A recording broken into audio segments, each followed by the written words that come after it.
Happy Halloween. Enjoy a story Bazaar hosted by Matthew Ard DMing his first ever game.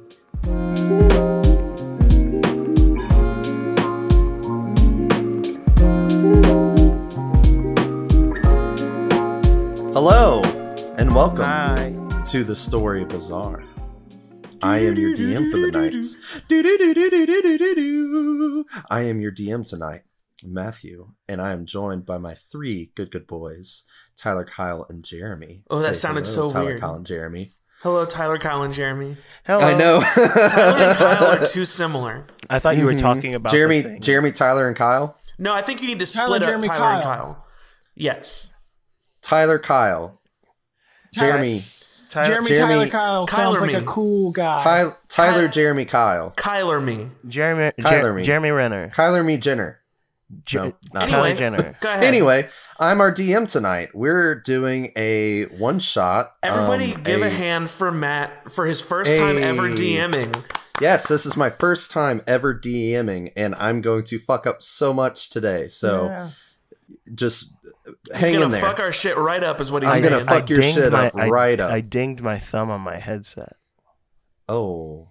It's okay. I put my dick in a bag of Doritos. It's okay. What if I held my thumb up and it was like one of those cartoons where it was just big and red and it was like pulsing? We would stop the I would be podcast concerned. and go to a fucking doctor. Yes, you go to the hospital, you stupid shit. There's too much blood in there. The simple fact that you took that so seriously. Anyway, continue. Anyway, so tonight we'll be doing a Halloween special episode. I hope you guys enjoy. I hope I do a great job for you. And we're gonna, I guess we'll go ahead and jump right into it. I have a little short that I want to read everyone.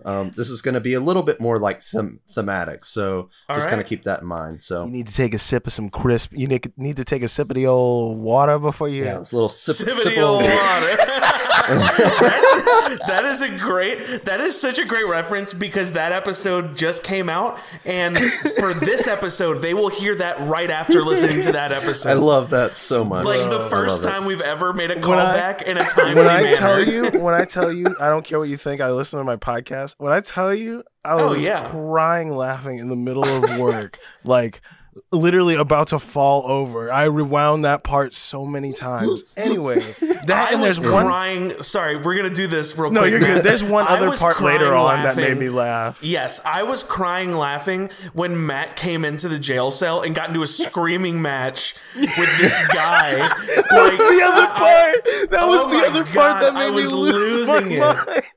I was like, we are so we're not funny on purpose, but the things that happen to us in this game are some of the funniest interactions we ever have. The confidence Alandi had as he's walking up to this person he's never Carveth, but yes.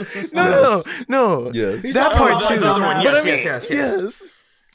Anyway, sorry. Matt, so here we go. Yes, get into fantasy. Fantasy. Okay, go ahead. All right, let's do this. The soulless wood, a corner of the world cast in an endless slumber, a land where shadows cast by the moon Elena are more common than creatures. Not much is known about the region, as most wouldn't even dream of going near the shadows. Rumors spread of a few who are either brave enough or foolish enough to enter the soulless wood. Many of those people are never seen again, and the ones that do return come back different, almost shadows of their former selves. What is known about the area is that it's an extremely forested, mountainous region cursed to never see the light of day again. It's said that the moon Elena is always at her fullest, emitting a luminescent blue glow as the only light source to guide those who dare enter. Bro, I just want to say, you stepped your pussy up on the fantasy game. You named your whole ass moon. I know, that's a baller move. That's so good. That's some world building money records. We got some good shit going. So we are gonna go ahead and start our story with the three of you guys. So our story begins with three cloaked figures seated at a table in the corner of the Devil's Last Laugh, a tavern in the small village of Yona. Yona is rarely visited by outsiders, as it's located about 5 miles from the edge of the soulless wood.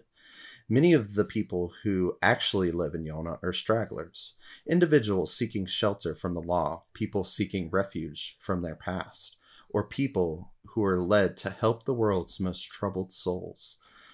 Rarely enough, the three sitting at our gloomy table are three good boys, Tyler, Kyle, and Jeremy.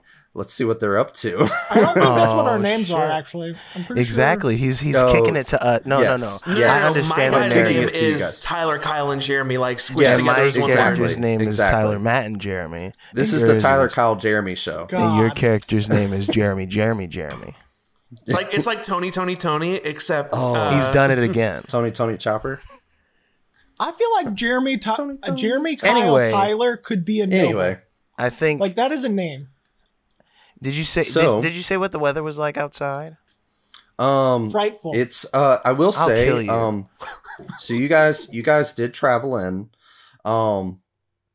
Just to give a little backstory, you guys were hired by the King's Commission to investigate the Soulless Wood for a cure for a plague that has pretty much devastated the kingdom. Is the plague called Rattlebones? I did not name the plague. It's, like you don't name the tragedy while it's happening. You're just dying, for sure. Yeah, know? I don't think I anyone don't was think like, that's this is necessarily true, 9/11. but I hear you. We did Yes, kind of name COVID right away. And the recession. Well, that's a meta. I mean, that's Yeah, but physically nobody what was it's like, called. "Oh my God, they're 9/11ing those buildings." Like, You know what? No, that's a good point. you know what I mean? That's a good Like, point. I take sure, it back. they named COVID because that's like They didn't you're call classifying. it World War I while it was happening. Yeah, it was it's the World Great War Oneing all over Yes. again. We should really think of a new name. Why do they like- keep referring to this as World War One? That's kind of pessimistic. Oh, Yeah, God. exactly. Accurate. What an episode so far. Like it's a virus. They So classify you guys it. were hired by the King's Commission to investigate the Soulless Wood. The king is very affected because his wife, the queen, has also Come down with rattlebones. contracted the virus. But she's still not alive? down for, but she's still alive. Okay. And he's just devastated. He, obviously he cares for his people very much, but that one, his one person, his one true, partner in life, has contracted this virus, and he will pretty much do anything to ensure the safety of not only the queen, but also the entire kingdom. So he has hired the three of you, and I want you guys to go ahead and introduce your characters. And you guys, remember, you are sitting in the tavern, the Devil's Last Laugh. So you're just kind of, you got there kind of late in the day, so you'll probably stay there the night. I doubt you'd want to travel at night to a place that, It's is called the already Soulless night, Wood. so- yeah, exactly. At least get some more sunshine. At least one more day. It's fine. Sunshine when she... I think we probably Um, would you say for this setting and the people abound that we stick out a bit, or are the cloaks kind of Oh, yeah. making us yeah, I figured as Yes, much. you guys We're a motley definitely crew. stick out. We are definitely You don't stick out so much in the fact that, like, we just look You're- like adventurers. Like we scream clearly they're adventurers. yes and no. Yes, you scream We adventurers, look but happy and also, full of like, life. the people that are here, like, they don't see a lot of through traffic. The only other way out of town is towards the Soulless Wood. And not a lot of people, like, go there for any reason. Right. Ever. Yeah. So you guys, they understand that you guys are there, realistically to probably go there. You're getting a lot of, funny looks, like, give me a perception check. Ooh, Anyone. oh, we haven't even said our names. I'm excited. Yes. You We'll said get there. perception. Never mind. That's Yes. a natural one. I'm gonna go ahead Oh, and put man. this dice in. Yeah, you I don't got a see shit. 16. 16. Okay. This dice is not being rolled again tonight. As y'all were walking into town, you got a lot of funny looks. And not so much funny as in, like, oh, who are these people? It's more like you were getting looks almost as if, like, pity. Like they knew what was going to happen. Because they knew why you were there. They knew your fate was already sealed. So that's more the vibe you're getting from the looks. But I want to explore your characters. So Tyler, since you can see shit, tell me who are you playing tonight? I am playing a Firbolg warlock named Baron. I have that classic kind of like bluish skin, short brown hair. I'm just wearing like light leather armor that's like a brown shirt and some like tan pants. Nothing special about me. So we had talked ahead of time, but Kyle's character and I have actually known each other a little bit going into this mission, for whatever reason we might get into. But we're, at this tavern, and I think I know we're going to sleep tonight. We're not going on our mission yet this evening. So I'm a couple glasses of mead in, and I look over to Kyle's character and say, boy, have you had any of this mead? It's fantastic. Yes, I have been tending to a pint myself. I'm more interested in this pipe of mine. Very relaxing. I have some lavender and juniper in here. It's quite nice. And he's just kind of like puffing on this long pipe. And this is the least tense you've seen him in a minute, because like he's like kind of just zenning out before the big mission date. And what you see before you is a pretty large but kind of hunched over older minotaur. He's got these like handcrafted leathers around his forearms and his calves.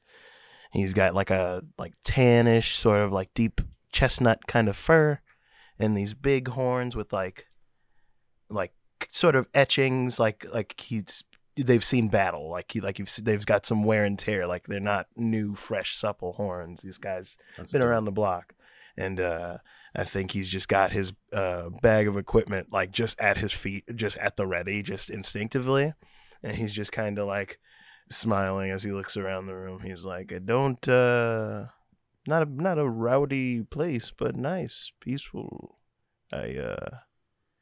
What say you, new companion? How Did you say your name? No. Yeah, his name is Borgare. So Dr. Barry Bones turns. Wait, Barry or Billy? Billy. Sorry, Dr. Billy Bones. Thank you. Dr. Billy Bones turns. He was speaking to one of his red-suited, red-masked compatriots.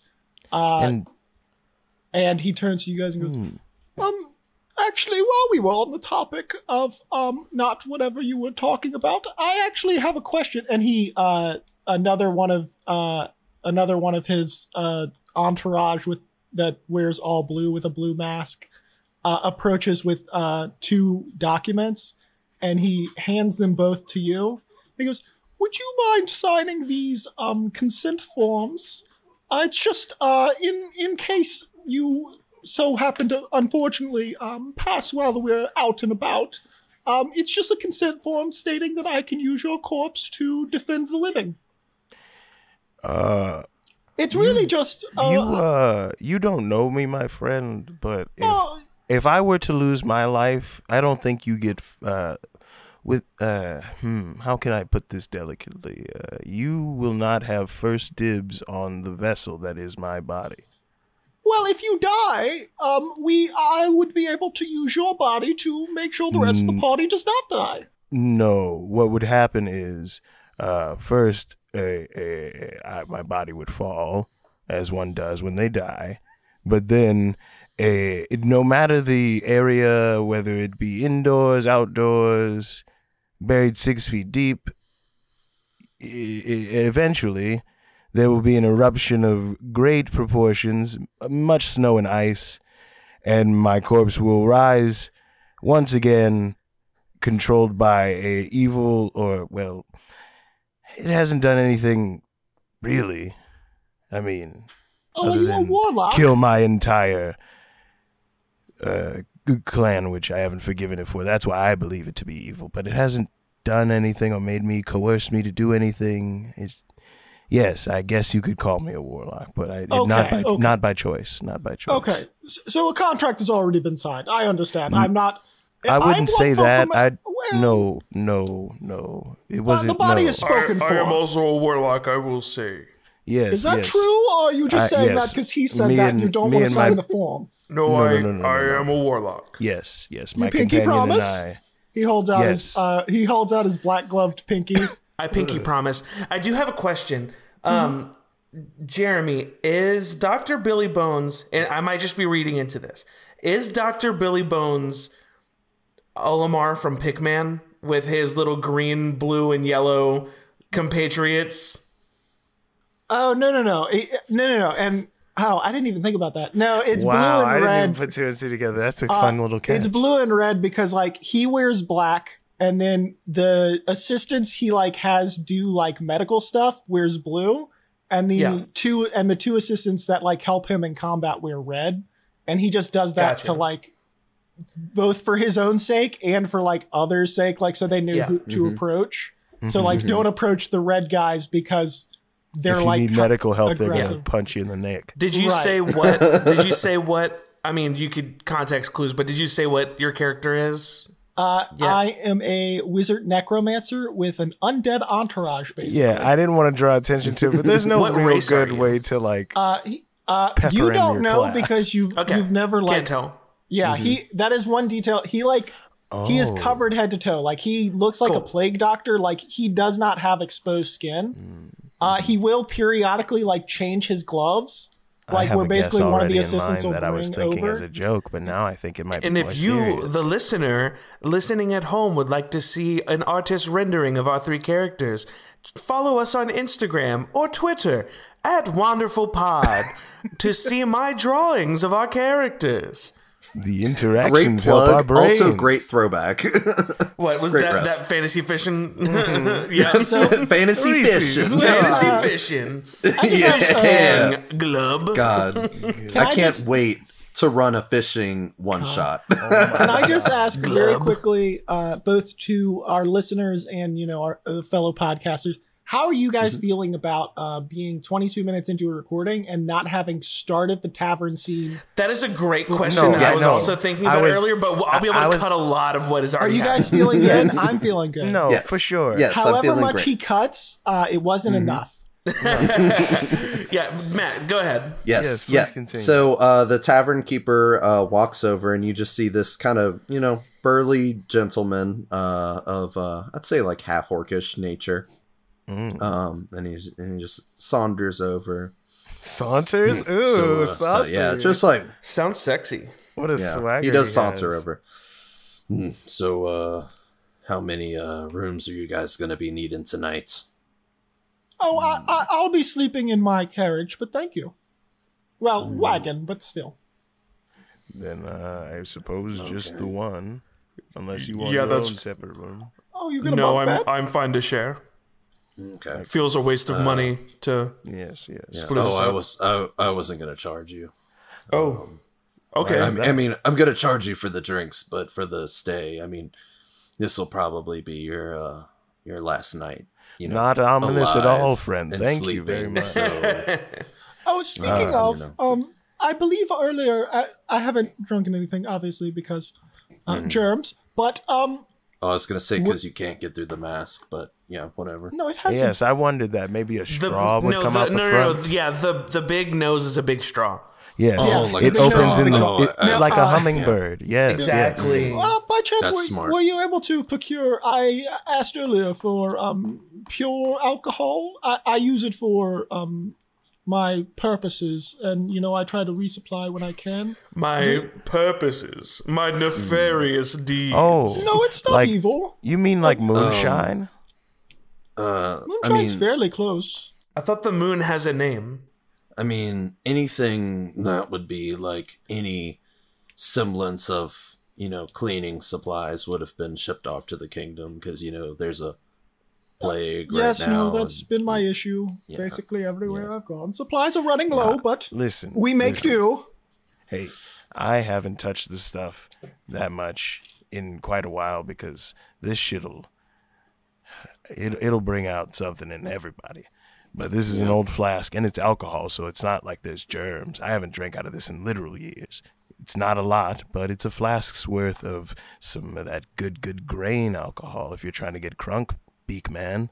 And he holds this like ratty leather covered flask that like all his stuff as you see him pull it out of his bag seems to be handmade except for a few of the weapons. Mm-hmm. Like everything else is like old, been with him for like quite some time, done repairs on and stuff. And he gives you this like leather bound metal like dented flask that's like a quarter empty. A little rusted. So it's not leaking, but it's definitely getting there. Obviously, you can't see Billy's face, but you just hear I really appreciate the gesture, and he kind of like gently puts like gestures for you to put it away. Just, that's not. It wasn't really a drinking request. More, it has to do with they're tiny creatures, and I was going to kill. What if you pour it into like a cup? If you can seem drink like the it, type it's that would not have a distilled beaker. enough. Doesn't he look like the type that would have a beaker? He does look like the type that would have a beaker. I don't. can Why does confirm. everyone so say as well. that? I don't make the stuff. That's an alchemist. It's an entirely different job. I'm just saying. Anyway, are you guys going to sleep or not? Yes, most definitely. I am beat. This guy doesn't want my alcohol. Here, give this to the next person who comes up and asks for a drink free of charge. He grabs it and he just There was opens no it up way- and takes a swig. Oh, you're gonna go on He a ride, closes it. my friend. It's a living. If you take another swig, you might see the devil. Good night. All right. The next morning. The next morning. Cut so to- not quite actually. So you guys bed down. Dr. Billy Bones, you're taking a little nappy nap, a little recharge in your wagon. In his coffin. During the night, each of you guys have seen a lot over the past couple of months. I don't know if seen you're a lot used of, to this, Baron. Sorry to cut you off. My character definitely has night terrors. Oh, man. that's Well, fine. I'm a very heavy yes. sleeper. Yes, he just wakes up Great. in the middle of the night and like screams really, really quickly and then goes right back to sleep. That's it. Great. Perfect. So you guys each during the night have a somewhat odd dream. Oh boy, I already have odd dreams. This is going to be probably part of So the course. we'll start with Dr. Billy Bones. So Dr. Billy Bones, you you get your little pillow out and your little blankie and you're like ready to snuggle down for the night, and you close your little peepers, plague mask still on so you can't really see. Correct. I'm picturing it's the same outfit, but he has one of those nightcaps with the ball Yes, no, that's Yes. and exactly the little what it is. 100%. candle next to him that he blows out. It's canon. It's 100% canon. Okay, good. So you fall asleep and you start to have this interesting dream. You see yourself in an empty, dark space, and it's pretty much void, except for a small little ball of light that illuminates the features of your plague outfit. Long shadows are cast, from the little ball. And then the ball begins to slowly grow. And as it grows, more of the space around you becomes clear. It seems that you're in some sort of cavern. You see, as you're kind of looking around, different variations of skeletal-like fish swimming around you, swirling around your body. And they're not really, interested in you. They're just swimming around you. And you begin to realize that you're underwater. Is there anything you would like to do? Panic, because Billy Bones does not know how to swim. Okay. Yeah, so he's kind of gonna panic for just like look around, and then like obviously whenever he starts to quickly move, he's gonna realize like it's that blur effect, and he's gonna be like, oh, this is a dream. Okay, and like calm down. As it feels like, go ahead and do this. Roll a wisdom check for me. 14. That was just the DC you needed. Yay. I did. So you do kind of start to realize that this is a dream. And you can sense a little frustration. Not from yourself, but from your environment. It's almost like the dream itself is frustrated that you know that it's a dream. Can I roll an Arcana to see if I can tell if this is a spell that was cast on me? I'll say yes. Okay. That's gonna be a big number. 24. Oh, yes. This is definitely a spell that has been cast on you. With a 24, can I identify what spell? I'm gonna say no because I don't have I was gonna spell say, for it. It's because you don't know a spell. Yeah. All right. Inside the curtain of being a DM, making shit up. Hey, yo, same though. Okay. Interesting. It's okay. Gary Guy Sachs. This dream. Yeah. So I will say with a 24, and you rolled, you kind of got that initial check of the you succeeded in your wisdom save, and you rolled really well in your Arcana check. I'm going to give you the opportunity to reach out to the caster of this spell. Yeah, I think. What would you like to say? I think Billy is just kind of look around and then realizes like, I do not recognize this strange magic, but my normal appointment hours are between 8 and 5. If you'd like to make an appointment. And then he's going to kind of look around to see if there's some tear in the magical veil, so to speak, to get a glimpse into the mind or just the... Nothing responds, but you do sense a bit of more frustration, and as this like frustration, it's almost like a vibration in the actual dream of itself. So it's almost like you're shattering the dream itself by kind of understanding that this is a dream, and you're kind of like forcing yourself awake a little bit. Right. And right before you do, all of the skeletal fish that were swarming around you begin to basically swarm in a spiral, almost in a like underwater typhoon, and then jab into you, and then you wake up. Okay.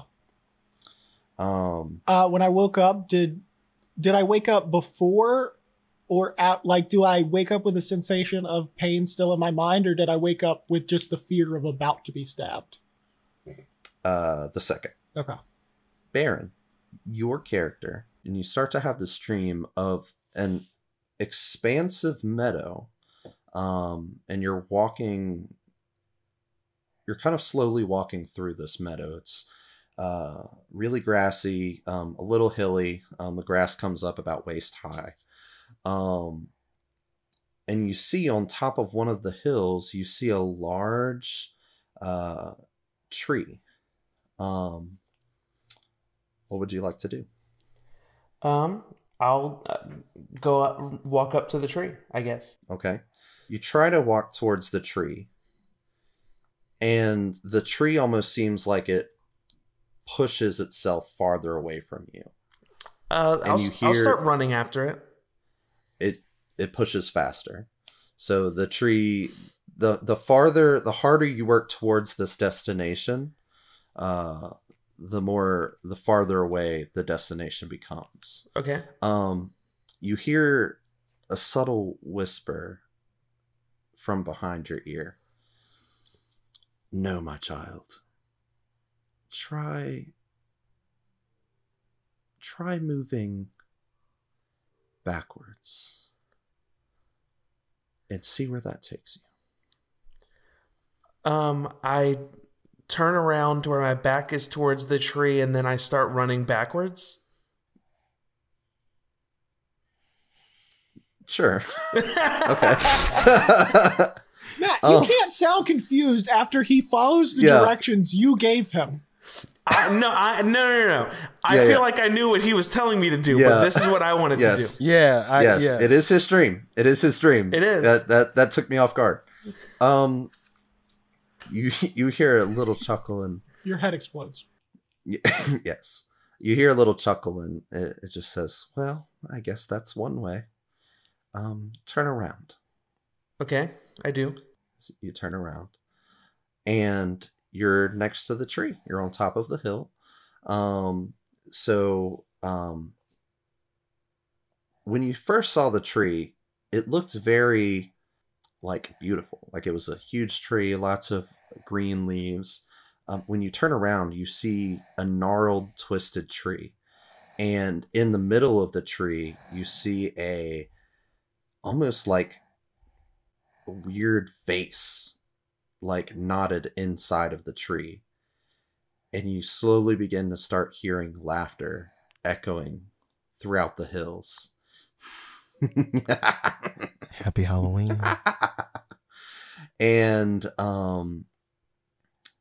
you start to feel a weird sensation. Go ahead and roll a dex save for me. Oh God, that's my worst thing. Oh man.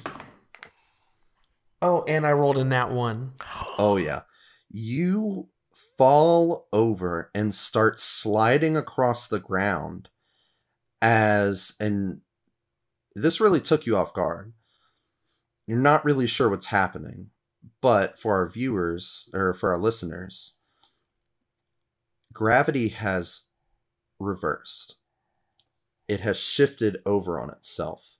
And as it shifted, you are now sliding across the ground and your body slowly begins to lift up off the ground. And you are now falling towards the sky. Your hand reaches out towards the ground that is rapidly leaving your eyesight. Oh, yes. The opposite. Rapidly leaving your eyesight. You start to panic. There's nothing in space. You can't breathe in space. And as that panic sets in, you also wake up. All right. Did I recognize the face in the tree? You did not. It's a nondescript face. It was a the very grandma twist from Princess, whatever it was called. for our hardcore listeners. It was actually the face of Lil Crumb. It was the face of kidding. Hemorrhoid. It was not the face of Lil Crumb's handsome bug face. Oh my God, that's beautiful. Borgare. Yes. You are sitting alone at a campfire. Snow slowly falls from the sky. The snowfall, you know that when it starts snowing and you lose visibility. I asked this of everyone who's literally lived in Louisiana. But I live in Wisconsin. You're in Wisconsin now. Picture I've seen, all too familiar. Yes. So when you start to lose visibility because of the snow, it's not so much a snowstorm, but it's a very, very heavy flurry. Okay. You notice a shadowy figure in the distance slowly approaching towards you. Does the dream feel familiar? No. Okay. It does not. I think he's panicked just from the snow. Okay. I think he's a little shook from the snow. Because it's naturally occurring in this space, and it reminds him a lot of, his past. So he's always a little wary of that, of the weather. Yeah. So your Boar's sitting there. He's, a little panicked, from the environment. The figure finally starts to become clear. You finally have a little bit of eyesight on this figure. It's a lot smaller than you would have originally thought. Please explain what your character would have looked like as a child. I think less of a hunch, smaller, sort of stubbed horns, little pot belly, and just like a loincloth. He's never worn clothes a day in his life, and he didn't plan on starting when he popped out. But for decency's sake, his parents probably wrapped him in something around his little bottom. And he's just a ratty little, like, slightly furry muskox of a little boy, but bipedal. So that is who's standing before you, a younger version of yourself. I think he might calm down at that. Yeah. I think he's more, like, surprised. Who are you?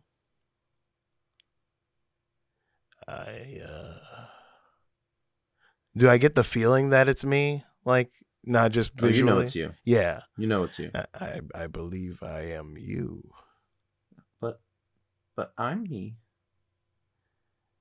I think we are we. I don't like the snow. I'm cold. Definitely give myself a big old hug.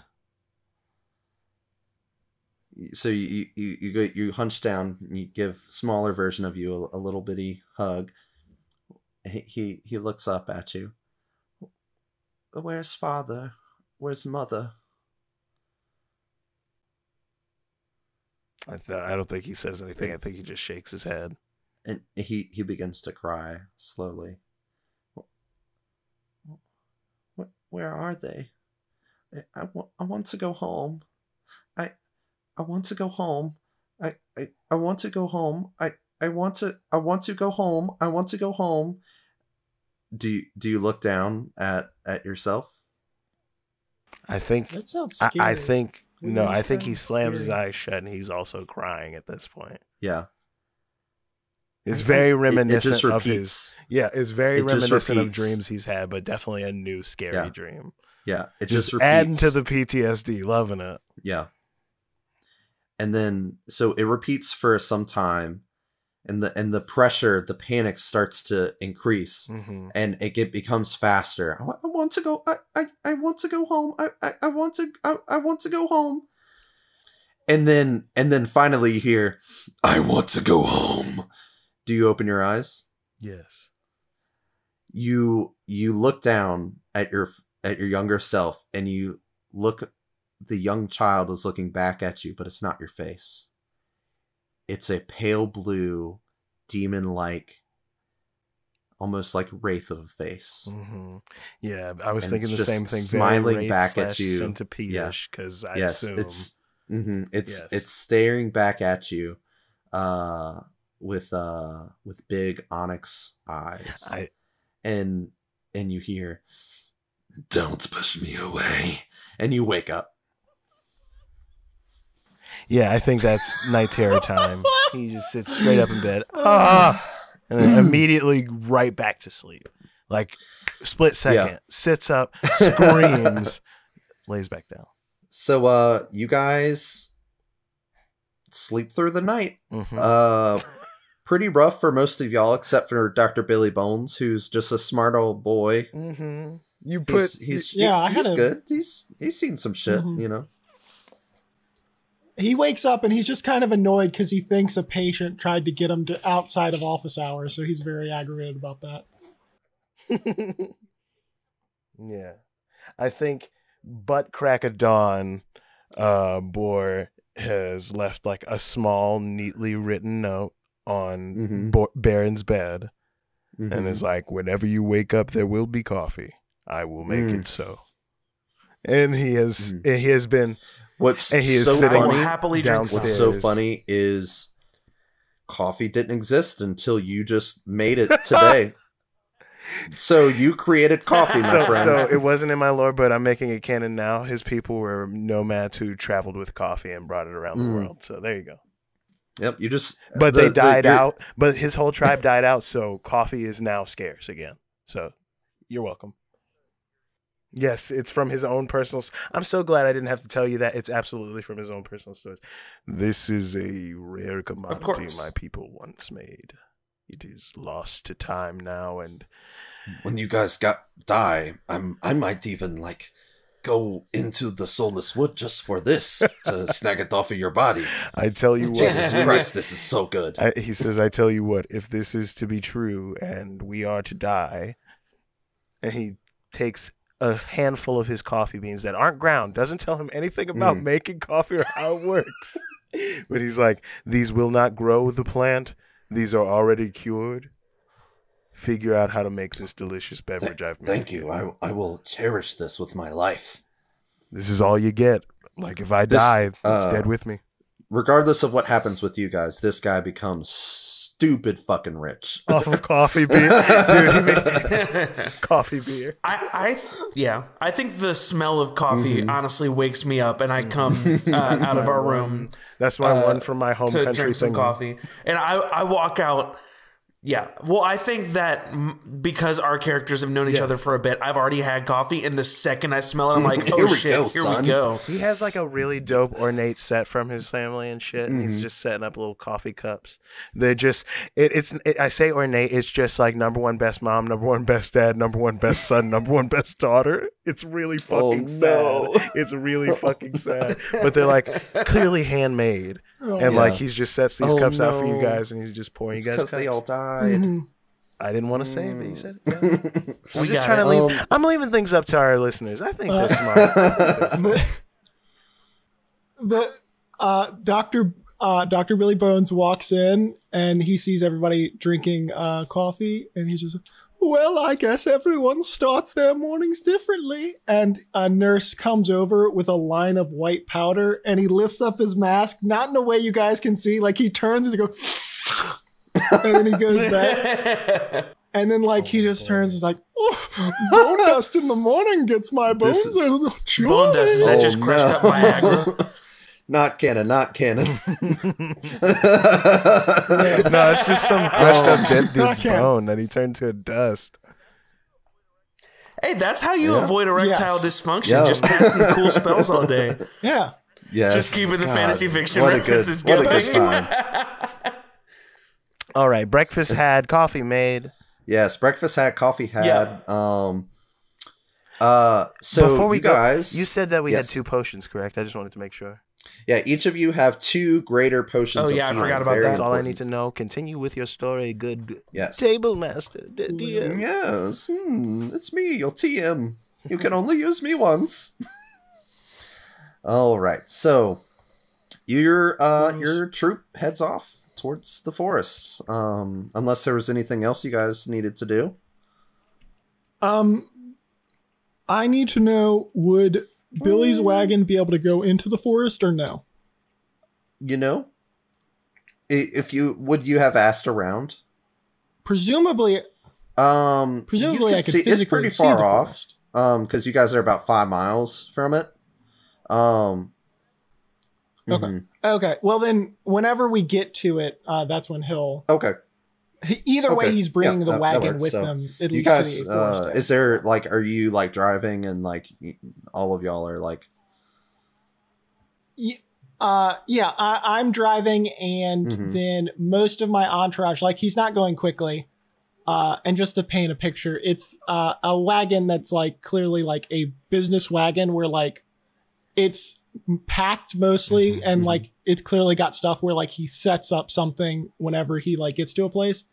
And then there is an entourage of 8 figures. 2 of them are red, and the other 6 are wearing the blue with like the nondescript, like just face mask, the different colors. And then it's being driven by 2 skeletal horses. But yeah, other than that, like he's going walking speed, like he's not trying to, because all of his entourage is walking alongside the wagon. Importantly, one of the red figures is sitting next to him with a bow, and the other behind has sword and shield and is just kind of walking behind the cart.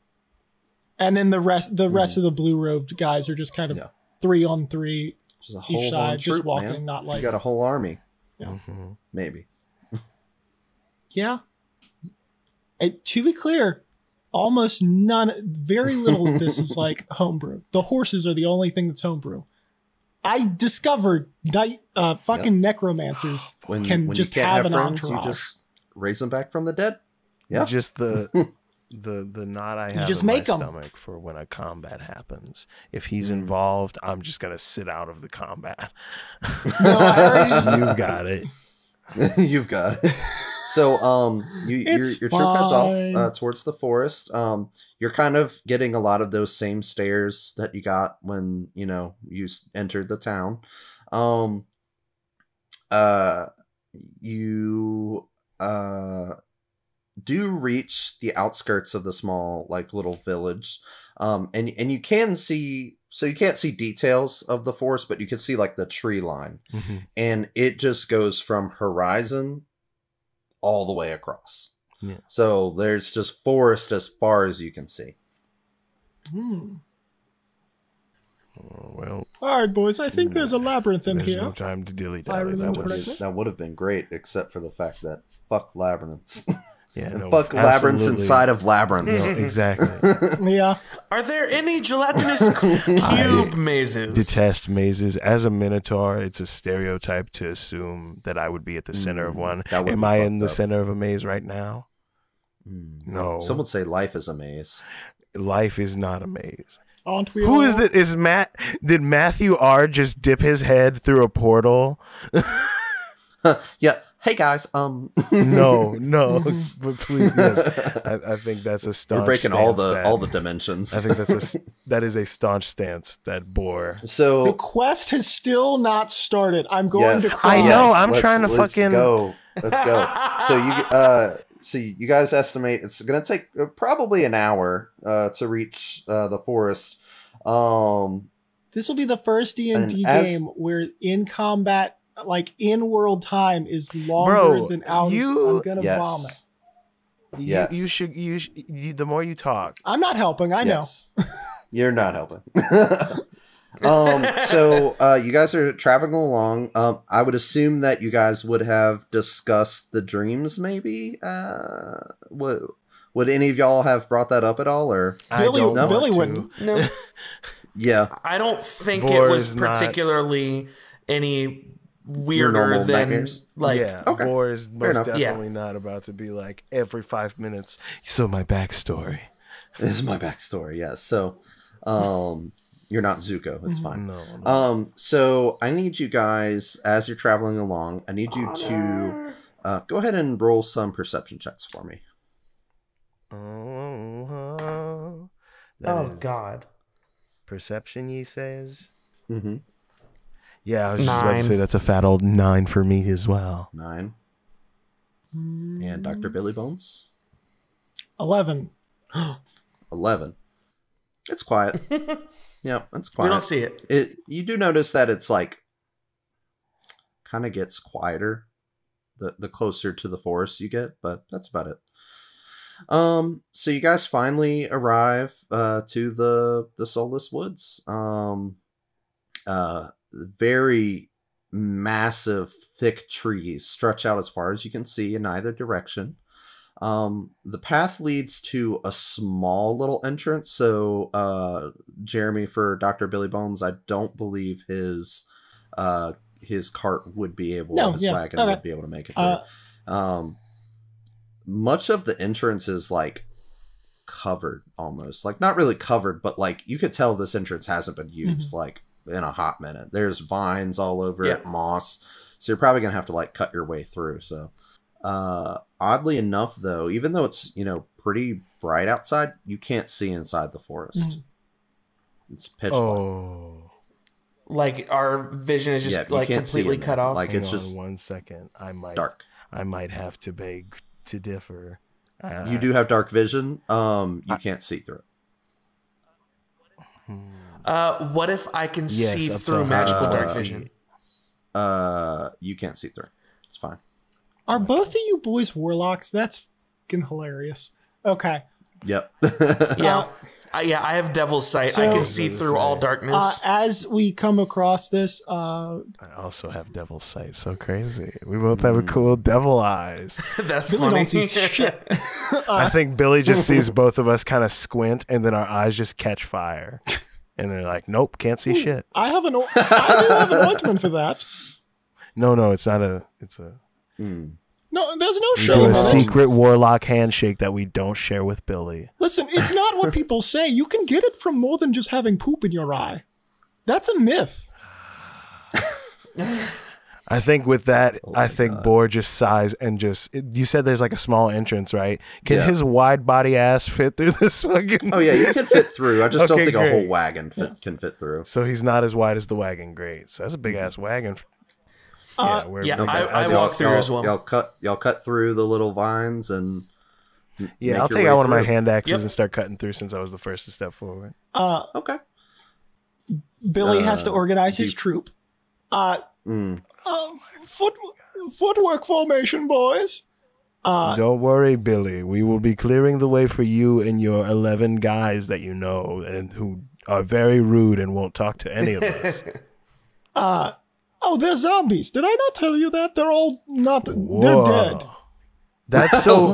I not gonna be love a that deal so breaker, is much. it? Lead us to a spooky, haunted forest. Bring a bunch of zombies in. Then tell us last minute as we're going into the darkness. You didn't ask.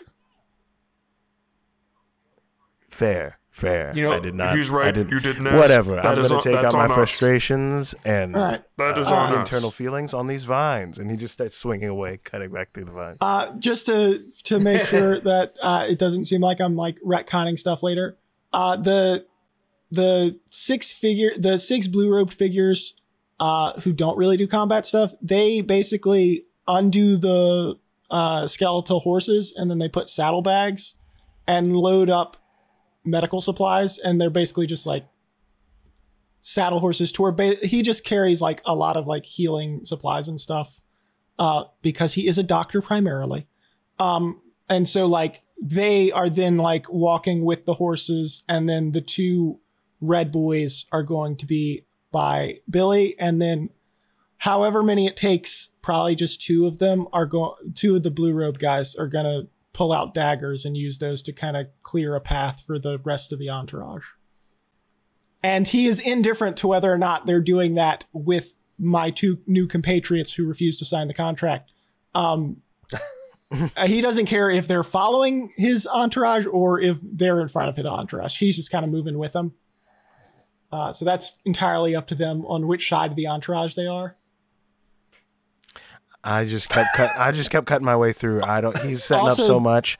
Yeah. This There's episode is path. sponsored by Entourage. It's a terrible show. Don't watch it. Oh my God. Bobby Bottle Service. Honestly, if this show would be sponsored by anything right now, it'd be fucking fantasy fiction. Oh my fucking God. a dead show. Peace. 10 years, dude. Rip. Anyway. Yeah. Anyway, so Somebody get dumb on this show. You guys enter the forest, and you are pretty fucking shocked because it is not daytime anymore. It's nighttime. Like fully the moon is out? Yeah, like it's the Yes. moon out. Oh. Yes, the moon is 100% out. Would historically so, I recognize that to be our moon, like Elena? Would that be a historic yes question? and no. Can I get a history check, baby? Yes. Well, I'll just go ahead and do tell me. We're perception check. We're insane for Perception. using history to be memory. Yes. You said perception? Yes. What is memory usually? Memory. Like it's That not. is 12 plus 1, 13. The moon is blue. It's not normally blue. Okay, that's something yes, you need to yes. clarify because we didn't know. Like, is that Yeah. healthy Yeah. or 100%.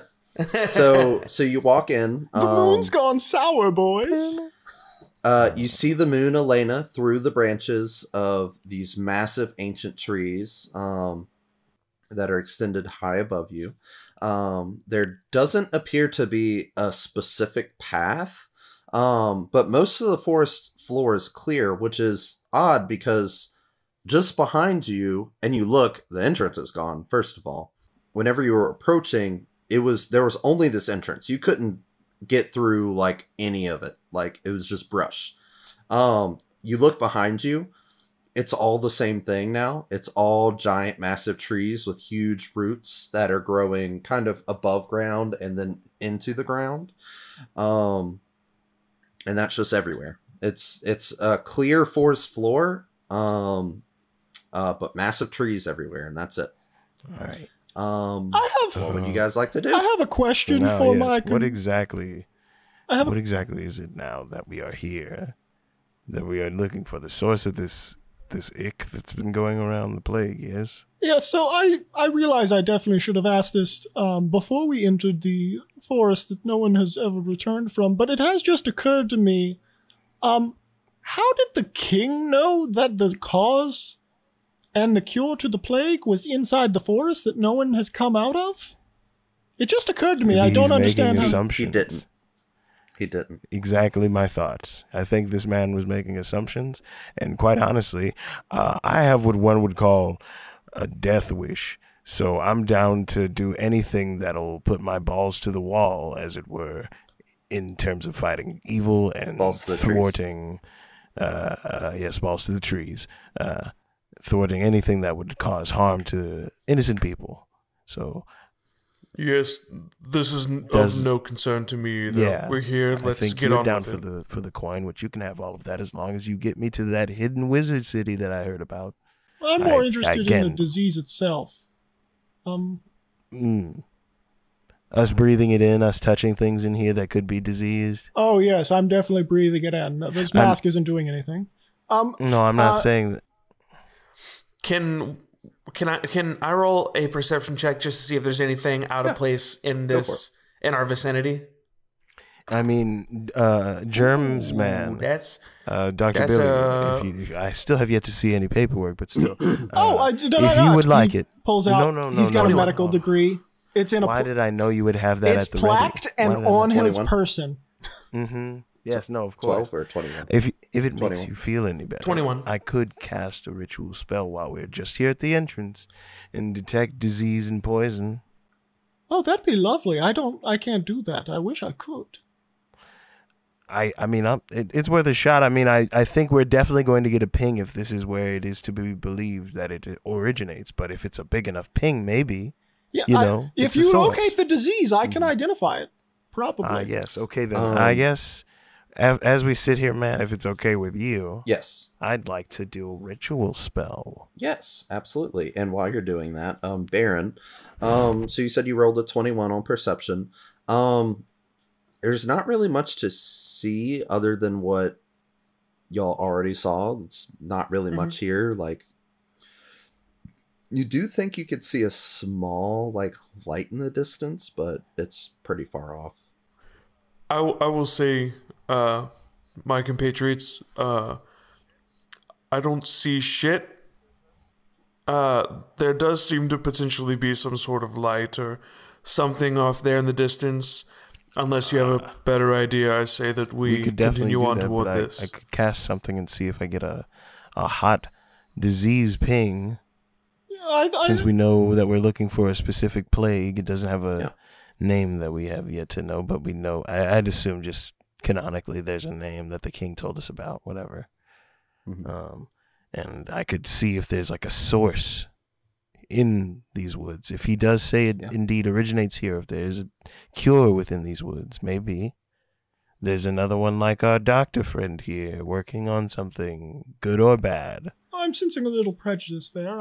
No. I'm just saying you don't have to move that leather apron of yours for me to know you've got a raging bone about studying corpses that have been diseased with this here virus. I'm sorry, that's a side effect of the bone dust in the morning. It'll go away in about 4 hours. You get your rocks off. No, you get your rocks off cutting up corpses. But anyway, Will casting this spell cost us another hour and 6 minutes of our lives, or? Not. I mean, it's whatever, dude. Yeah, go for it. Go ahead and give me what this Halloween episode brought to you by Endless Prologue. Yeah, go ahead. You cast it. Yeah. What is the distance on that? That is. Or read the description for me. It says, for the duration, you can sense the presence of a location of poisonous creatures, disease within 30 feet of you. And it lasts for 10 minutes. So I could just cast it now and then have it on. So he's just got the eyes of the yuck, is what I was trying to, You don't pick up anything immediately. He lights a candle and burns a spoonful of poop. And his eyes glow green, and now he can see yuckies. Oh, there you go. Yeah, he doesn't see any poisonous things. I think I've determined the cause of your fire eyes. And I'd like to amend my previous statement. Exactly. I'm so glad you knew where I was going with that. It's like, what are you talking about? That's canon. His hyper-realistic, crusty eyes. That is canon. It's like when the SpongeBob gets real realistic. Yep. Okay, so as we're walking, I'm just do you scanning. guys want to go ahead and start stealth? Or no, not stealth. Very But nice. do y'all want to Yes. I mean, y'all can do whatever you want. No, we're going towards what do this y'all wanna light that Baron pointed out. I have my eyes abound. I'm looking for specifically any signs of the disease, any signs of that plague, anything that might tip that off. Yeah. While I got it up for 10 whole dang old minutes. Don't pick up anything. And in fact, you said it lasted 30 minutes? No, it lasts 10 minutes. 10 minutes? Oh. You guys travel for 2 hours. Okay, I can do it as it's like a at will situation, but it's a ritual. So every hour, every other few 10 minutes, I'll minutes. just stop. Yeah, every other 10 minutes, I'm just burning a spoonful of poop on my candle. You can and walk then in ritual my eyes cast. glow green again. The ritual only takes up to 10 minutes too, so Yeah. it's about a 20-minute situation. Yeah, you can walk and you can walk and Yeah, no, cast. So that's what I'm saying. I'm you doing can- all of this yeah. while we're I'm just holding a candle with a spoonful Yeah. of poop, burning it so my Is the eyes are light- constantly glowing. Is the light not getting larger? No. Oh, And I do, while you guys are traveling, I want one of you to roll a D20 for me. I'm doing it. Go for it, poop eyes. Oh boy, someone else should have done it. Get that nat one. You get I did. natural 1. I certainly did. Lovely. So, He's so So- focused on burning his poop, he can't. yeah, can't see he's- through the He's poop. preoccupied. So, He's just denying you guys your actual wander. science, and his eyes are just crusting over, so he can't see anything. Well, he guys actually wander. didn't see anything because his whole vision is disease. Exactly. Anyway, continue. So you guys, I'm gonna be honest, you guys aimlessly wander for several hours. What the fuck? That's literally what we've been doing this whole game. I feel like that's You've been aimlessly wandering for several hours. You've been talking aimlessly for several hours. And I You've been haven't burning picked up on poop anything? aimlessly for several hours. Oh my god! Nothing. Billy is Can I going. instead switch up? Um, Can I instead switch up the ritual? Because I feel like we're being skunked or pranked or goofed. I'm Nope. gonna do Nope. detect magic. So instead of poop this time, he takes a bunch of these minty smelling leaves and he just kind of spreads them across his eyes. And instead of it being this yucky diseased green color to his pupils, now they're this cloudy sort of blue. And I want to see if we're in an illusion or some shit. Are we in a fucking? That definitely no burns. illusion. You should not put mint No in your eye. illusion, but there is serious magic all around you. Like everything's The just ground lit up is like a light magic. bright. The tree, it's like, when you're driving at night and some asshole's got his brights on. Mm-hmm. That's what your vision looks like right Oh now. my god! Is there a specific path that I can see that isn't lit up? Nope. I can't Everything's just- bright. Jesus. Is So, it? yeah, I well, hold think I on. Is it guessed- different kinds? Because he can differentiate different schools of magic. Yeah. Nope. It's just general ass magic. Okay. Mm. I'm starting to think this Yep. may be a puzzle, and we're not doing well. So I will say, you guys were aimlessly traveling for several hours. I want one of you guys to roll a perception for me. Perception check. I'll do it. Go ahead, Baron. My eyes are literally burning, but for a different reason. Dirty now. 20. Yes. Dirty 20. You see, you think you hear something Okay. behind you, I turn around. and you turn back. Do you make it really apparent that you turn around and look? I think I hear something and I kind of jump and turn quick. Oh, you see a pale, expressionless figure duck behind a tree.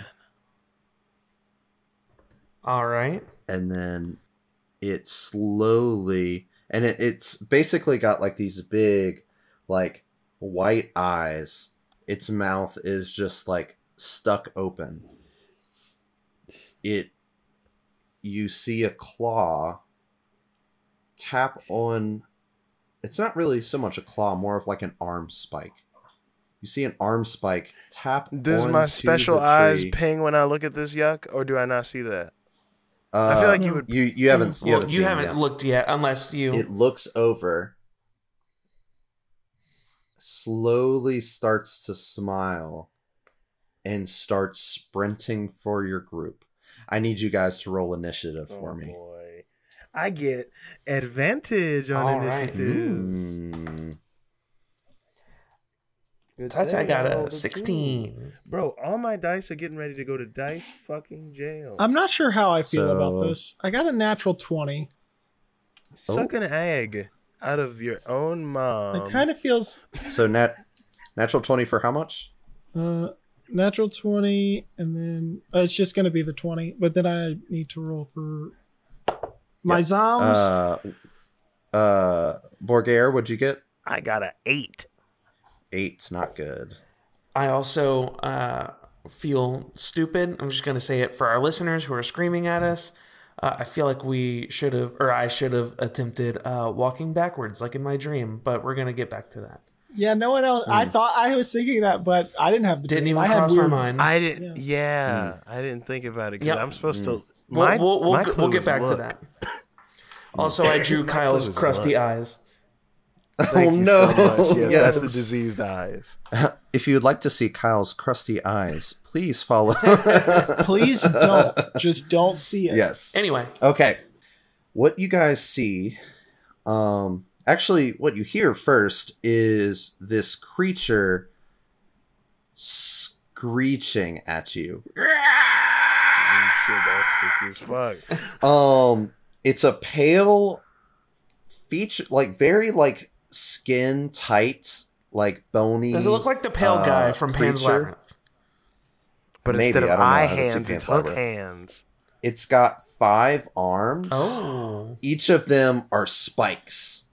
So he has spikes for arms. So he's like Bakara. And you guys are fighting the Lost, a medium monstrosity. All right. The Lost? Let's do it. The Lost. Dr. Billy Bones, you are actually first. All right. Dr. Billy Bones is going to use his bonus action to command his 2 bodyguards to kill that gross thing. And then for his... that's a little judgmental, don't you think? The thing is gross. And then for his actual action, he is going to toll the dying. Oh. Okay. I thought about grabbing that spell, but I was like, Jeremy's a necromancer. Or sorry, toll the dead. Yeah. So he is going to make a wisdom save. DC 16. He fails. Okay. He is going to take... Great roll, jackass. He is going to take 1 point of necrotic damage. Nice. As the creature hears an eerie church bell in his ears, though there's no clear source. He takes one necro damage. One necrotic damage. One necro damage. Necro damage is a good band name. No, it's gonna be more because I forgot because we're more than base level. It's gonna be more than that. Hey, it's gonna be 5 necro damage. Hey, I rolled 2 add dice. 4. Dude. There we go. There you go. Yeah. Now I was useful. Next up is the Lost. And since Baron, since you were the one that noticed it first, it's gonna make a bone rush. Yeah, I had a feeling. So it's just smiling so excitedly at you. Oh God, I hate that. And he is just running after you. And he is going to go for an embrace. How close would you say, because I'm right by Baron, Mm-hmm. how close would you say this thing is from me? I would say you guys are probably, I would imagine, like pretty tight packed. I would say you're probably like 10, 15 feet apart.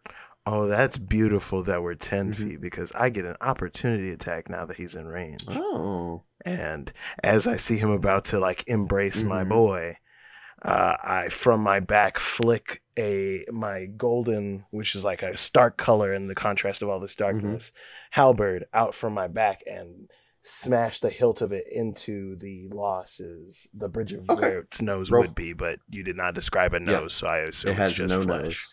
nose. That is awful. I will have nightmares.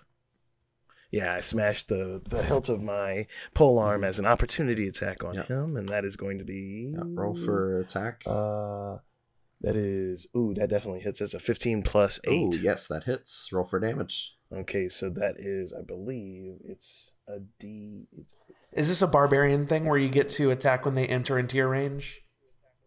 No, it's a polearms master ability that I have. That's a feat I chose in level. Very cool. And whenever a creature gets within range of me, I get they pose an attack of opportunity. That's cool. I have my polearm, and it is 1d4 plus 4. So I'm gonna go ahead and Rizzity roll that. That's 6 damage, as it tries to embrace him, and I just cram him right in his face with the hilt of the halberd and kind of flip it back blade side out and kind of have it at the ready, because I know that's probably going to piss it off. Doesn't seem phased. It's pretty oh God. That's even it's pretty focused on Baron who did that interrupt the attack he was No, going he's for? still going for that. Oh God, yeah. I'm sorry, I tried. So fair. He's gonna go ahead and go in for an embrace. Does a 18 hit? Yeah. Yep. Okay. My DC is so low. Oh no! I forgot. Okay. Ooh, that's not good. You're gonna take 24 piercing damage, and you are now 24. Yes. And I'm going to. You are now grappled. You'll be able to try to get out at the start of your turn. For DC of 14. And he isn't going to do anything with this bonus action. He's just hugging you really tightly. I hate to blow this on the first turn of combat, but that was a lot of damage. I'm going to use Misty Escape. Oh, shit. I can use my reaction to turn invisible and teleport up to 60 feet. And I remain invisible until the start of my next turn, or until I cast a spell or attack. You do that. Yep. And you see Get the fuck out of there. You see that's horrifying. You were about to be like purely grappled, and then the pure panic sets in, and almost out of instinct, you just misty step out of there. And yeah, you're out of range, and you can see that the Lost is physically upset, and screeches, and it is now Baron's turn. Okay, it's my turn. Yep. I am going to cast a cantrip, so I'm going to teleport the whole 60 feet away. And then I'm going to cast Blade Ward, which grants me resistance to bludgeoning, piercing, or slashing damage. Oh, well, actually, it says dealt by weapon attacks. That would be a weapon attack. That would include natural. That would include natural, yeah. Claws count as natural weapons. Yes. Okay, I just wanted to double check. Yeah, I'm gonna cast that spell, and I don't think I have really anything else. I'm going to cast my spell and then kind of ready myself to get fucked up again. Well, you're lucky. Are you visible now? Yeah, he can't see you. I am visible. Does that drop whenever you cast a spell? Is that a concentration? Yeah, I teleported 60 feet away, casted the spell, and then I become visible when I cast it. Gotcha. Basically, I hold my hand out in the direction of the creature, and a sigil is traced in front of me, and it's like a protection sigil. Okay.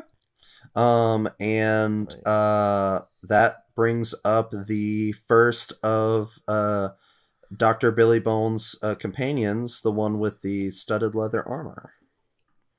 Do you want to give them a name? Their names are going to be Stud, the one wearing studded leather. Classic. And the one wearing chainmail is gonna be Steven. Steven. I was hoping you just called him Chains. Chains. One Chains. All right, so Stud is up. That's very good. What's he gonna do? All right. Stud is going to shoot with his short bow and roll the 12. That does not hit. Okay, he's gonna miss. I do have an entourage. They're all very shit. And that's all he's doing. He's just staying next. He's staying next to me, and just firing bow arrows at the one guy. But that's it. That's all he's gonna do. And that brings up Borgare. Oh my goodness! So this thing is still by me. Yes, right it's now, still right? next to you. So, It's physically upset that Baron just kind of dipped. So I, in seeing that, am going to, while I have the halberd out, swing with a regular attack with the halberd first. And that will be, come on, big money, no whammy. Ooh, that's a 10 plus 8. Oh, that definitely hits. 9 damage from the halberd. 9 damage. As I kind of just, as in that same sort of motion as he's bringing it back in front of him, he kind of cuts back across in the opposite direction and just brings it across a couple of the arms that are closest to him. And then in that moment, he kind of lets go with one of his hands and takes that free hand and holds it underneath the chin of the Lost and is going to cast Eldritch Blast. Oh shit! I love that. Roll for attack. Roll for blast. Roll for blast. Roll for blast. All right, this is +6. So let's see what we get. Okay, that is that definitely hits. That's 16 plus 6. Oh, that hits. Yes, that's 11. 11 damage. As one swift motion, you see the slash happen, and he drops the halberd kind of to his side and brings his right hand up under his chin as a blast of just like shards of ice and frost kind of just take the face, like block out its face for a moment as it's hit with this sort of arcane blast of ice. So that brings up Steven. Steven, following his master's command, is charging at the creature, and he is going to make a swing with his longsword. Hey, does a 5 hit? No. All right. Steven is next to him, though, so that's good. Anyway, that's it. My bone boys are doing a good job. I will ask this. I'll give this to you. Do you think Steven would have went into a flank or no? Or do you think he would have just stood there? The zombies, the creatures can't really have that kind of complex thinking. Gotcha. I specifically just told them to kill it. To kill it. So the one guy next to me shot his bow at it. The other one ran it straight. Like, they know how to fight, but they can't do complex strategies unless I explicitly tell them to. Fair. That makes sense. Dr. Billy Bones, that brings you, it's up to you. All right, boys, you've done good so far, except you keep fucking missing. Stop doing that. And he is going to. God, I love this character so much. Oh, actually, how far away is Baron? I'm 60 feet away from him. 60 feet. So how far away is he from Dr. Billy? I would say I probably would have teleported in the direction of my compatriots. I would say he's probably the doctor with all the medical supplies. Yeah, definitely. You're probably, I would say, like 50-ish, maybe 40-ish feet. I would assume you're not too close to the. No, I would have been on the other side of them. No, I was talking Dr. Billy Bones. I don't think he would have been too close. No, his entourage goes first. Yes, absolutely. Benefits of necromancy. Right. Would you like a so pamphlet? he's gonna he has pamphlets. Oh yeah, 100%. He's gonna run up to Baron and he's gonna pull out his healer's kit and he's going to use the healer's kit to do something. I gotta look it up because I forgot to actually write it down. But there's a feat in D&D where you can use a healer's kit to actually heal people. Ooh. Healer. I figured if this character didn't have it, I don't know what character would. But anyway, okay. So you get to roll this, Tyler. You're going to roll a 1d6 plus 4. And you're going to gain that much health. And then in addition, you're going to gain health equal to whatever your level is. So 10. Well, so it's going to be 1d6 plus 14. Well, I rolled max. That's full 20. It's a tasty burger. Hey, our boy's back in it. So basically what that looks like is he like runs over and like he's got pouches and stuff.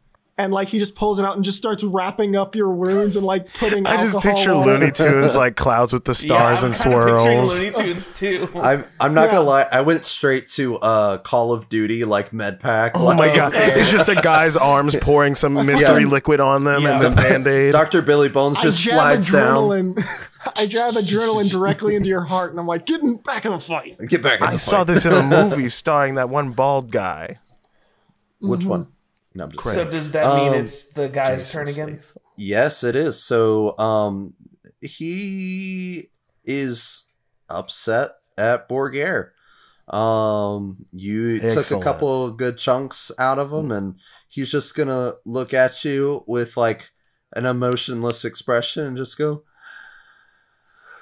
"Oh no!" I am so glad that was actually scary. And Discord did not let us hear that because it was too terrifying. The he's face gonna Matt was making. No, he's gonna go, oh yeah. He's actually gonna go for two attacks at you. Ooh, I just rolled 2 15s for both of those attacks, and that's +6, so 21. Do 21 hit. Boo! You said +6. I was so cocky for a second when you said 15. I was like, bitch. Both of those hit. Both of those hit. Okay, so both of those tit. Both of those do tit. Them tits, though. Gross. You're gonna take 21 damage total. All right, that's not bad. And that ends his go. That brings us to Baron. You're back up. Well, I will say the Blade Ward only lasts 1 round, so it was useless. But I think it was more of like I'm a scared reaction. Yeah. Oh yeah, 100%. I'm scared. Yeah. So I'm gonna run my 30 feet of movement back in the direction of this creature. And I'm gonna fire off an Eldritch Blast at him, which I'm actually gonna fire 2, obviously, because we're level 10. Yes. I have a 15 and a 17. Was your hell yeah? What does your blast look like? Mine looks like when you're getting hospitalized, but it's really fast. Wait, what? I heard you. I just didn't get it. I said, what does your Eldritch Blast look like? Mine looks like when you're getting hospitalized out of the machine, but it's going real fast. Oh. Mine looks like I don't know. I think it kind of looks like mud. Yeah, you're good. Because I think of Fearbulg, that makes sense. We're like wilderness boys. It's like some arcane mud. I've got some arcane ice. Together, we can make arcane permafrost, baby. That's a nerd is joke for all 14 you total paleontologists damage. out there. 14 total damage. Oh, he's starting to look a little rough. Fuck yeah, kill this nasty hand bastard. I'm just picturing like a child's turkey drawing came to life and it looks like how it looked as the child's drawing and we're fighting that. Actually, I'm going to do this really quick. I'm going to send y'all a quick you thing have in an the chat. Image? I do have an image from the book. I don't want to see it. Don't want to see it. Stud is up while I'm doing this. All right. No, I'm okay. Actually. Stud, please dingle his bones so we don't have to look at the picture. If you kill him with this one zombie slap. Okay, and I do want to clarify. They both have normal, mundane weapons. This is a very... I only have one cool weapon, and it only does something cool when I roll a 20, and I have yet to do that. You got a Vorpal sword? That was like the one thing. No, I didn't get that. I got a special gold halberd. I've been making a point to talk about the gold halberd. Yes, it's beautiful. Does a 16 hit? A 16 hits? Yay. All right, boys. You ready for this? Intense. 6 points of regular piercing damage. Matt, I don't like... as an arrow hits the gross monster. Matt. Gross. Matt, don't ever send me images like that again. I can't emphasize enough. It is normal piercing damage. It is not magical in any way. These boys have normal weapons. You will...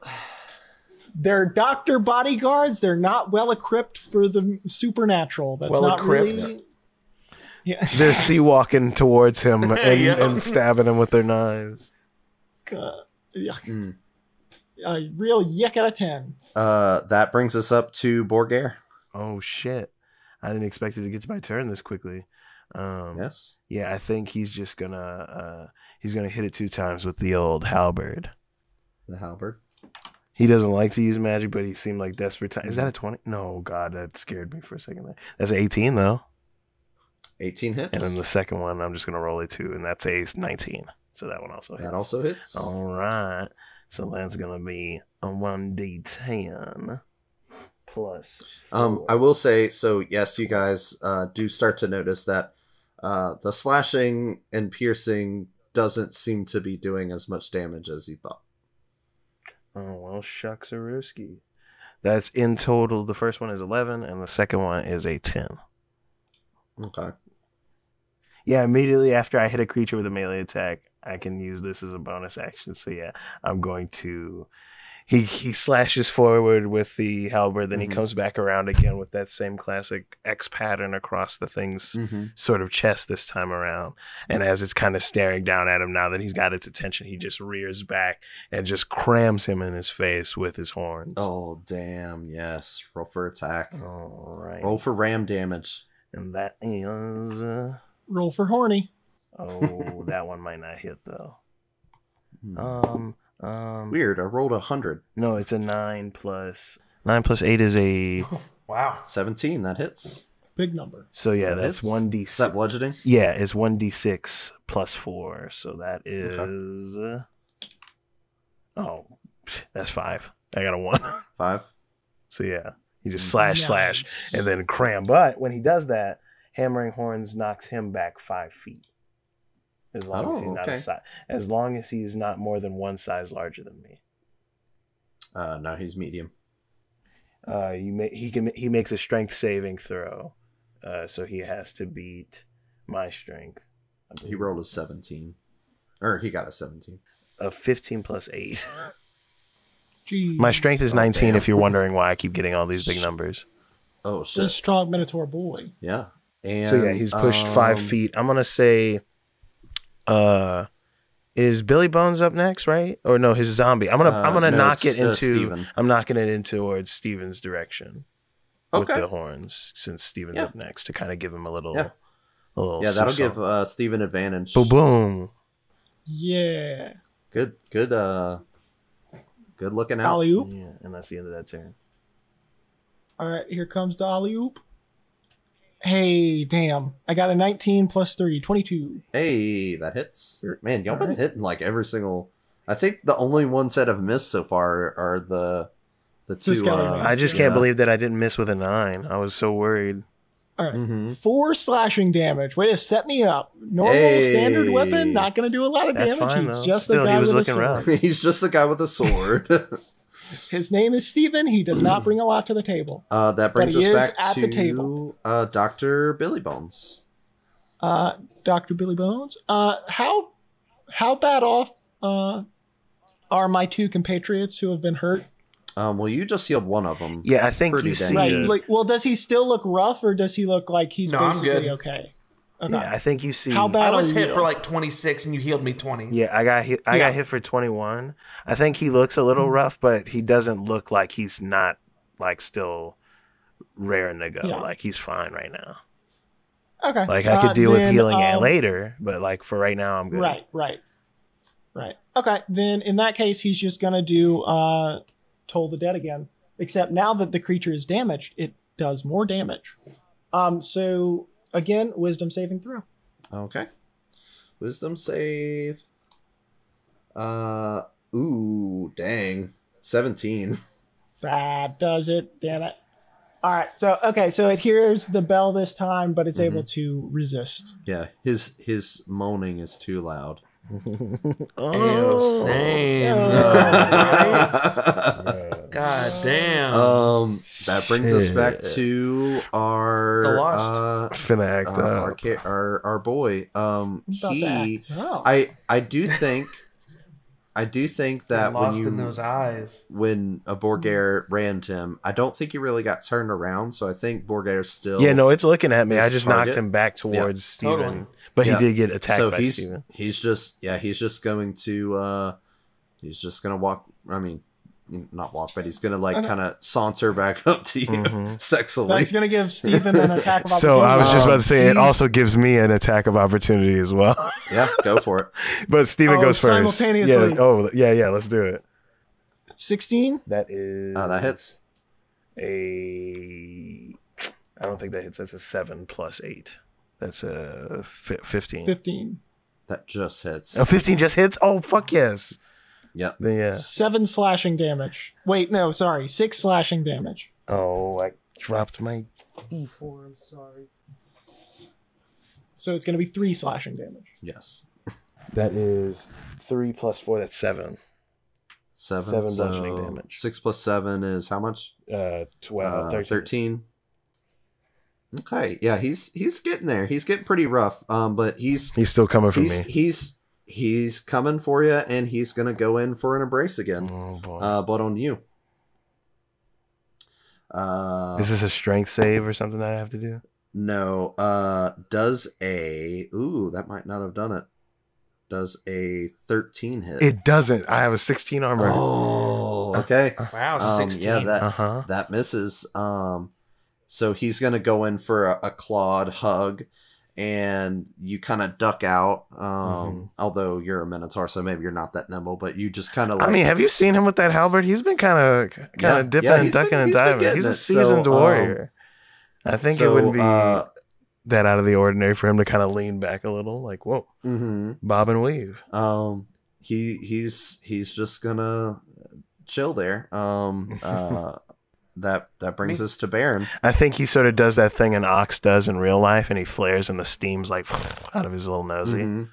Instead of steam, though, it's fry. Yeah, you knew, yeah, buddy. Baron is gonna feeling a little more energized from getting healed and landing an attack.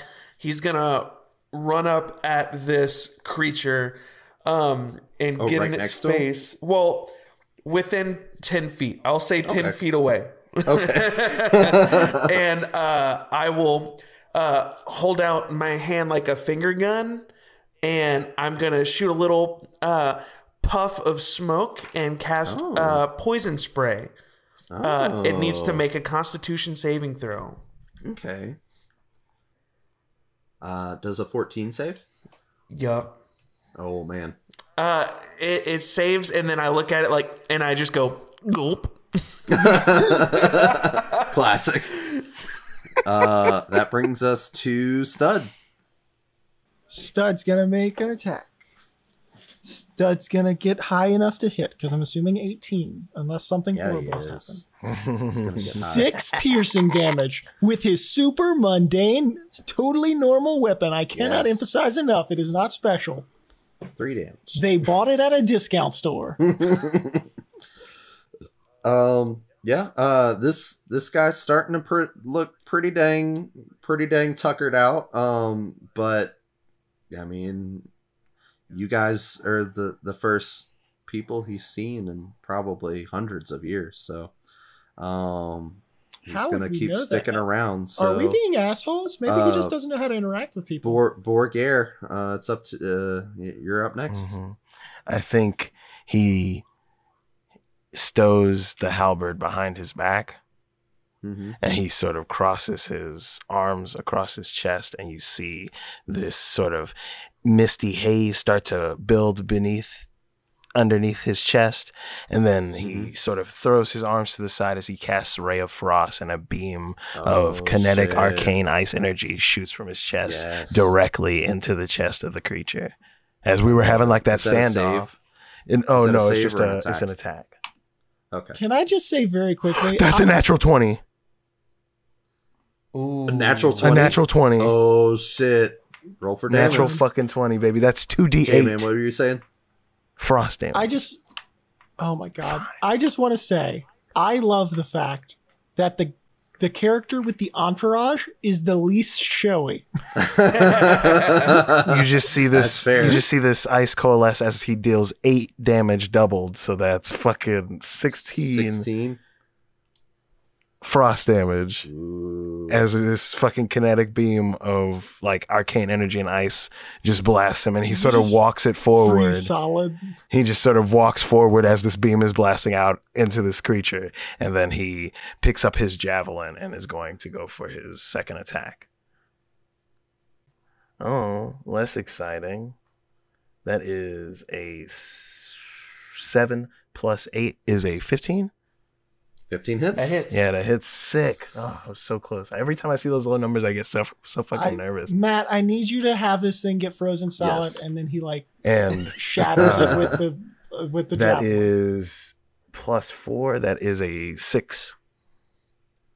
Your essence, this frozen essence, blasts out from your chest. And as you do so, the creature shrivels. And you can see its like arms, its 5 arms just flailing around, and it falls to its knees.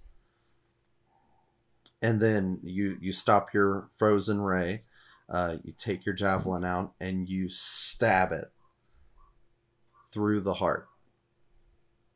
And the creature just looks like dazed, and it looks back up to you.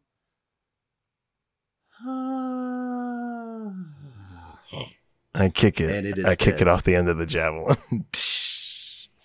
and shatter that bitch. And you guys have successfully destroyed this lost creature. Wow. You guys, that was gross. Yeah, I'm gonna look at the other guys and be like, I had a realization in the middle of being hugged by that creature. I had a dream last night, and I think it may apply. We were walking for God knows how long with nothing, and in this dream something was telling me to walk backwards or something like that. Feels silly, but I mean, what else have we got, right? I also had a dream, but it did not tell me to walk backwards. It was a bit more personal. It's all I can. You see the frost is still kind of coming off of him. It's not intentional at all. Like, I am going to turn my back to the direction of where that light was coming from. I'll follow and walk backwards. Like the same way you did in the dream? Yep. Very nice. I mean, well, that's what my character did. Yep, and that is true. It worked, Yep. so that's what I'm going to do now. I follow and do the same as well. Me and my entourage, including the horses. It takes a while to get the horses to walk backwards. It's very... In Billy Bones' downtime, he's super into dressage. Just loves horses. Loves horses when he's not doing medical work. It is an ordeal. It takes like a solid minute or so before we actually... So you guys start Billy might... to walk backwards towards the blue light. And after a while, after 48 hours of walking backwards. You guys are in You're starving. You're dehydrated. The horses died again. Is this the Oregon Trail? You died of dysentery. You died of dysentery.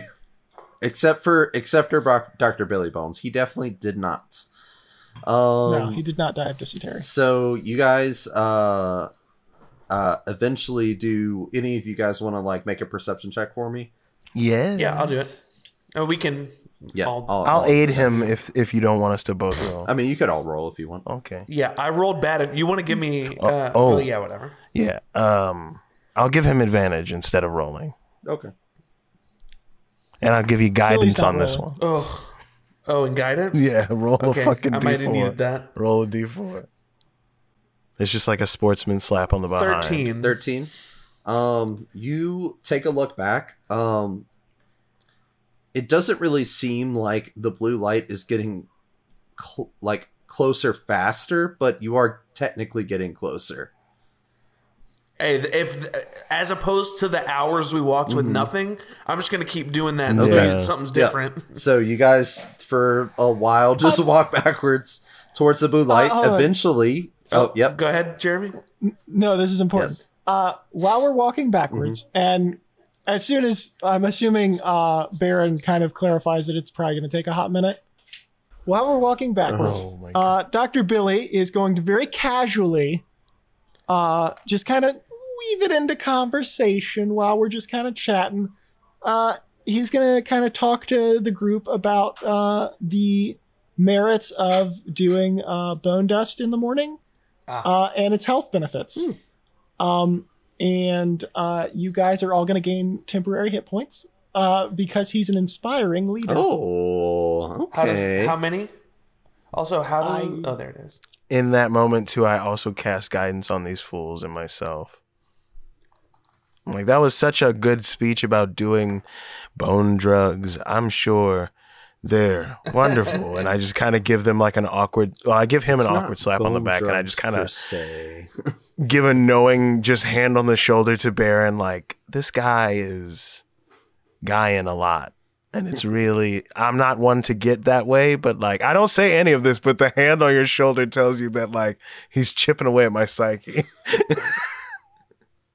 But listen, in order for this to work, he has to have sold you at least a little bit on bone dust I've seen you do some magic, so I'm slightly intrigued, but I don't care about your medicine. It's like, let me ask you this, doctor. Hey, let me ask you, doctor, let me ask you this, since we have this little downtime. Would you, in your medical professional opinion, say that there is a way to banish a spirit from someone with medicine or medical practice? With medicine? No. I could maybe turn your body to dust and then a priest could resurrect you, and that might do something. Well, I could kill myself, and and he just kind of stares off and stops talking after he said, oh, no. He's just like, you know what? Anyway, back to the bone. That went dark for the necromancer. How many temporary points do we get? He's like, I think the fucking... how many points? You get let me make sure. Each creature equal to your level plus your charisma modifier. So yes, everybody gets up to 6 creatures, up to 6 friendly creatures, but I'm just going to say us 3 and then my 2 red boys. We each get 13 temporary hit points. So the next time you take damage, that gets hit first. Cool. Perfect. Very, very good. Yeah, you guys are walking backwards. I want to stress that again. Yes. You guys eventually make it there. It took you a little bit longer because you're walking backwards. Well, we were confused. Well, it took extra long because the horses. Are you trying to tell me that we could have just kept walking forward? And yes, 100%. Just took another couple hours. Yep. Wait! No! Hold on. This is important. You said the light wasn't getting bigger after 2 hours of walking. Yep. We just specifically asked after 2 hours of walking, it wasn't getting bigger. Then we started moonwalking, and it was getting bigger. After it was 2 hours. It was 2 hours and 1 minute. It was 2 hours and 1 minute, and then it would get bigger.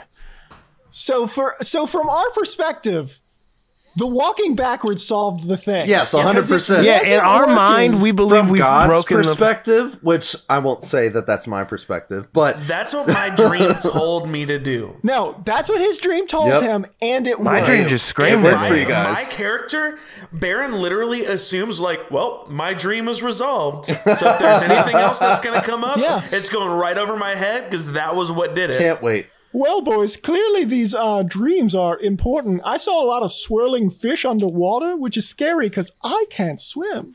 I saw my younger self, and then I saw my younger self, but it was the demon that dwells within me, or spirit. I saw a tree guy. I mean, you, Baron, you know a bit We've more. already done yours. That sounds pretty. We can ignore it. It doesn't sound quite like my normal waking up in the middle of the night screaming dreams. into space, if that's anything. Yes, Oh, that might be something. That's important. there was a turn in your dream everyone then. look So you around fell for into space. I got screamed at. You did what now? You pulled the wool over their eyes, or? There was swirling skeleton fish underwater. So what do we see now that we're here in this light? Yeah, when you walk away, you don't. You guys eventually actually reach the source of this light, which is phenomenal. You notice this kind of like a little Baby. No, shut up. you notice It's a wee little boy. this is call me. behind the scenes. I'm just scrolling to find my fucking mark, so we're good. So you guys see? How'd you lose your mark? It's a linear story. Yeah, I gotta scroll up and down for like different shit. So you guys see a small body of water. It's The skeleton fish. crystal blue. It's definitely fish. not. It doesn't have anything that you can see inside of it. Is it? Can we see into the water? You cannot. It is a crystal blue like water, but you can't see through it. Okay. Is this where the light's coming from? Yes, because the light source is actually a couple of stone basins that surround the small little body of water, and blue flames hover over each basin. So the blue flame is what you saw in the distance.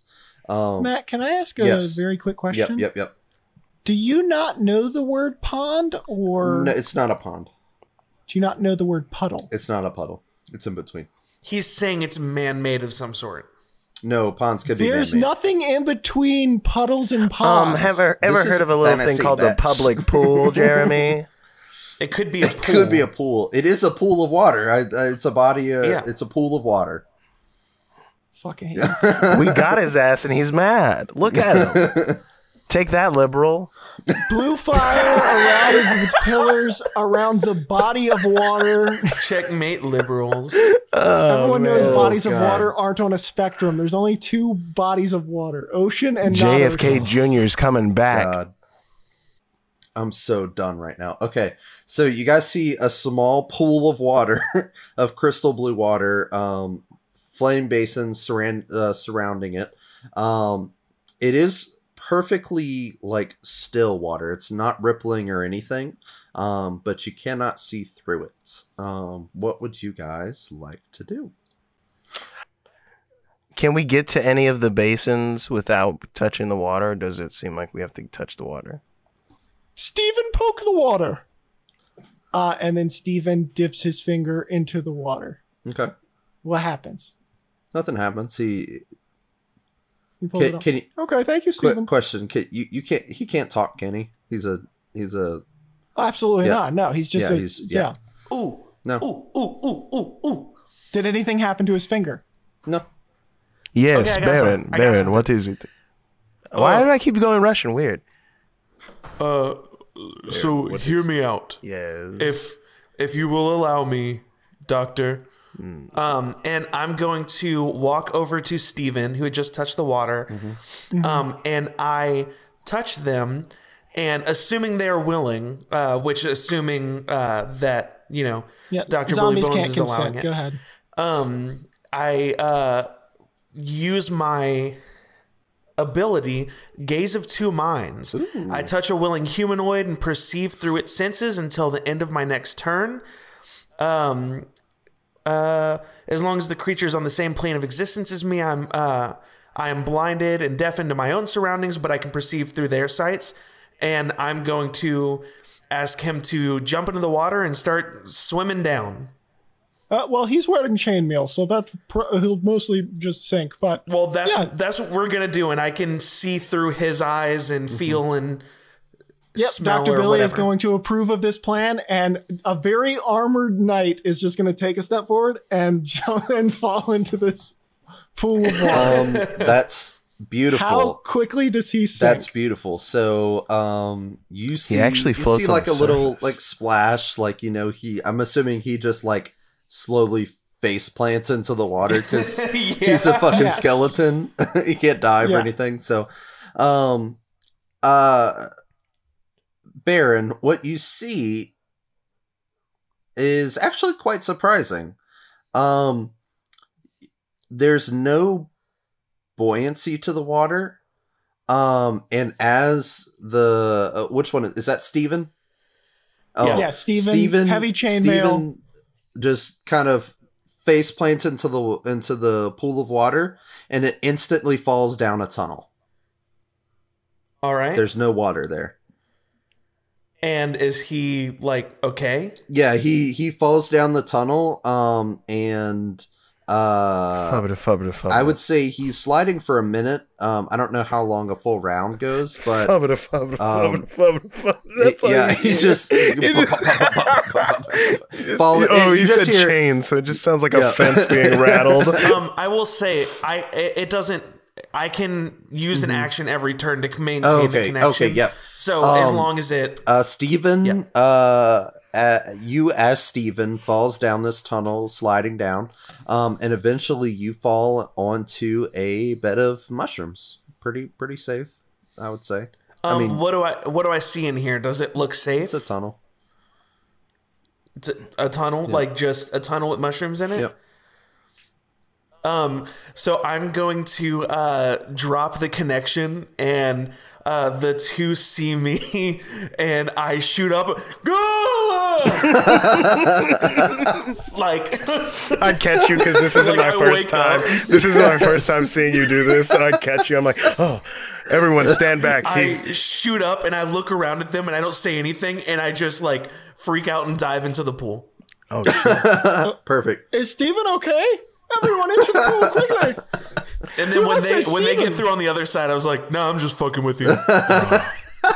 So the other time that you did that too? Oh, okay. God. That's so fucking funny. I love that so Very much. funny joke. This is humor.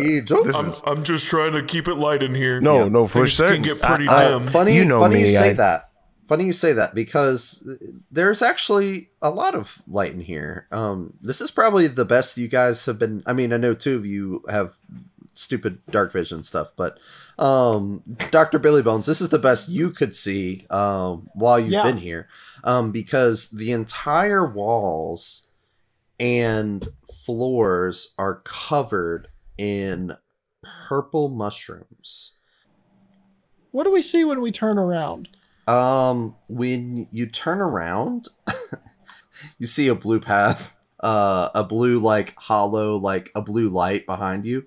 But interestingly enough, like, you don't see the path you just walked. You see a blue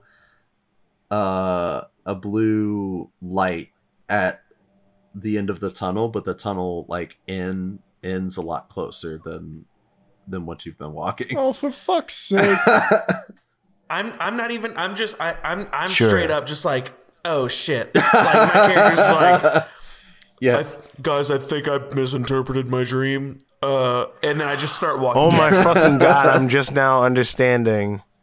My fucking. Well, I knew that in my dream that I was like doing that wrong, but we're going as you guys rush off back the way you came.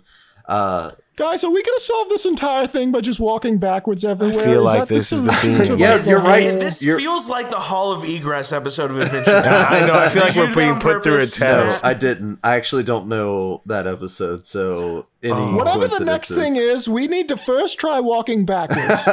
Yeah, you're right. In y'all's eyes, y'all solved everything by walking backwards. Yes. So, I mean, every solution is to walk canonically, that works for you guys. Next, what is the next puzzle? I'm walking backwards. You rush through the end of the tunnel, and you're somewhat surprised to see, because obviously you've been going the one way and you've been traveling for I would say about an hour, and you go back and instantly you're in a cavern. So you guys rush into this cavern.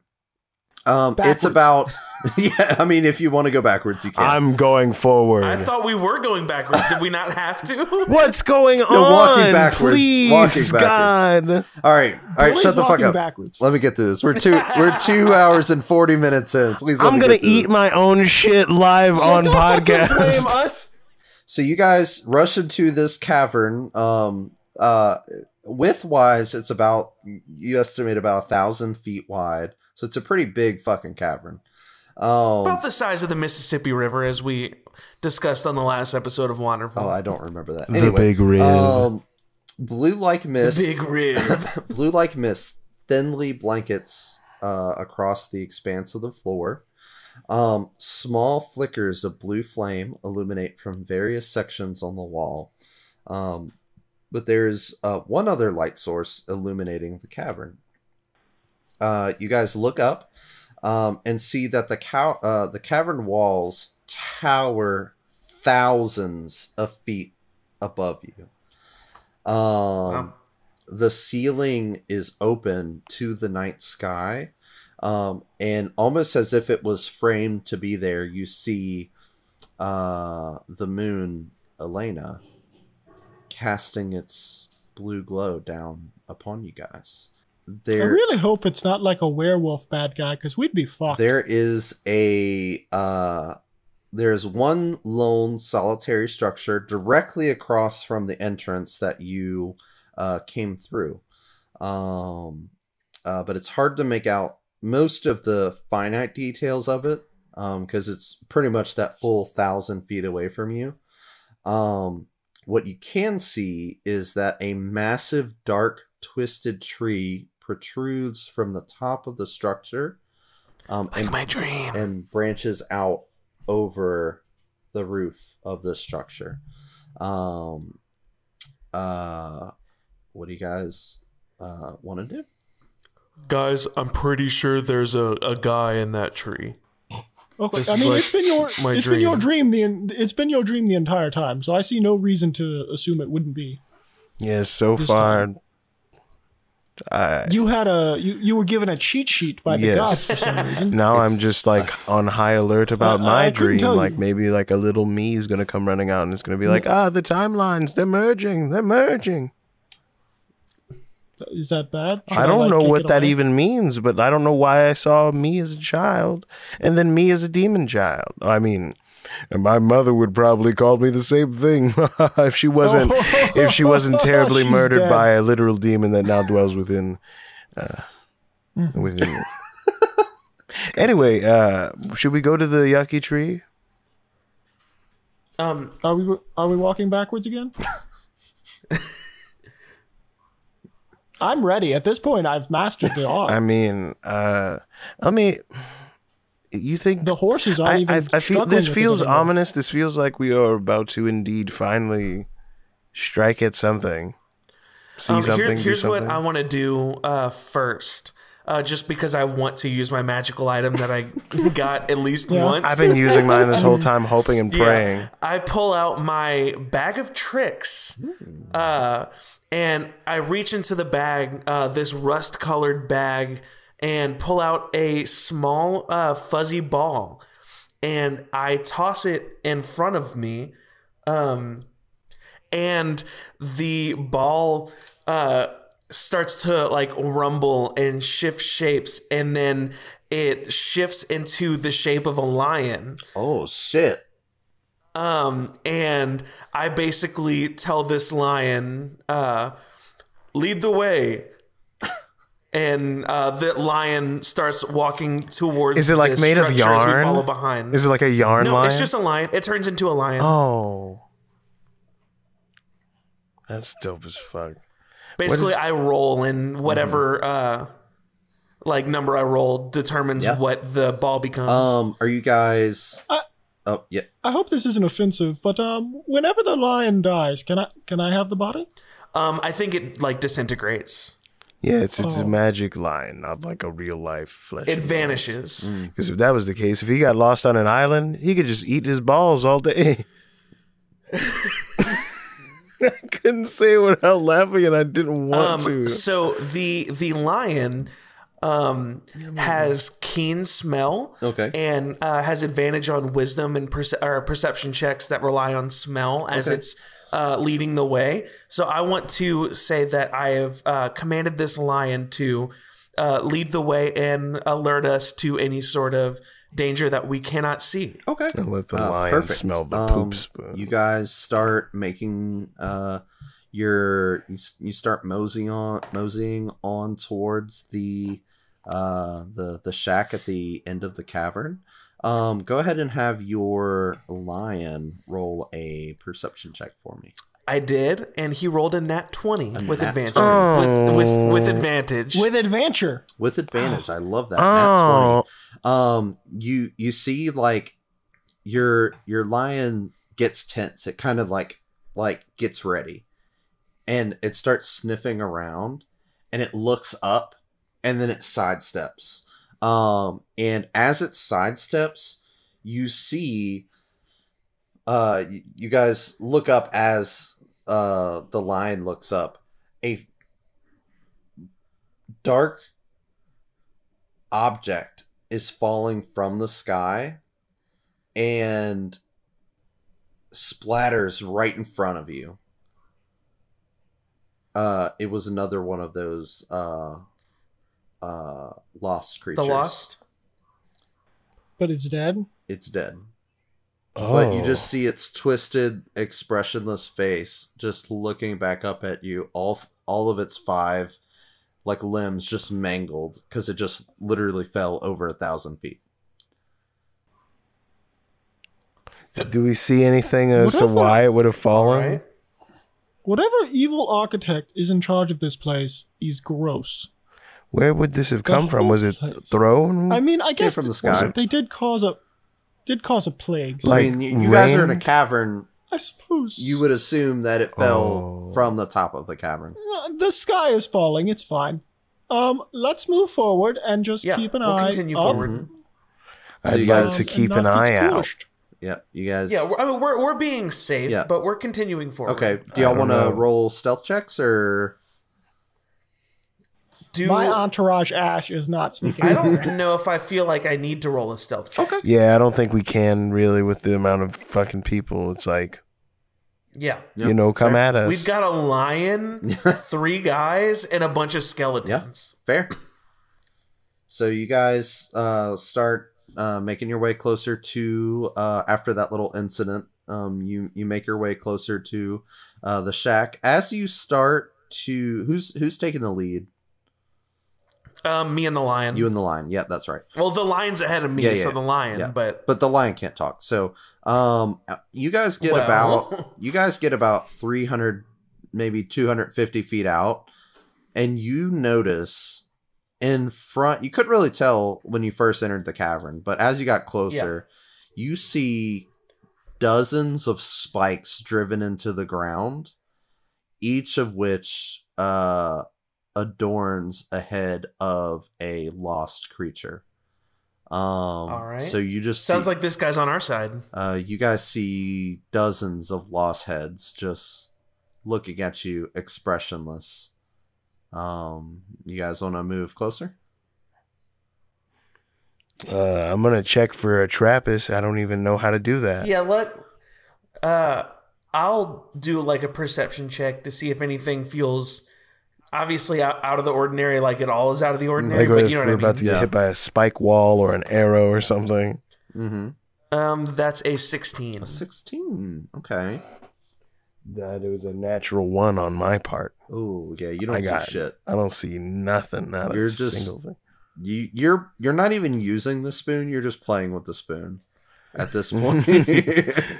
You're I'm very applying. distracted. I'm reaching into a bag that has been delicately woven that has a big brown stain on it, and I am scooping up a fresh heap of poop, passed down, ancient poop. I just need this. Anytime that fucking spoon comes out, Billy can't take his eyes off. Oh my god! You're watching. So something should hyper aware of wherever that fucking. I wasn't spoon just is. making a joke. He literally pulls out an ornate weaved bag with like symbols and stuff all over it that has a big brown stain on it that is old and clearly dry, but it is.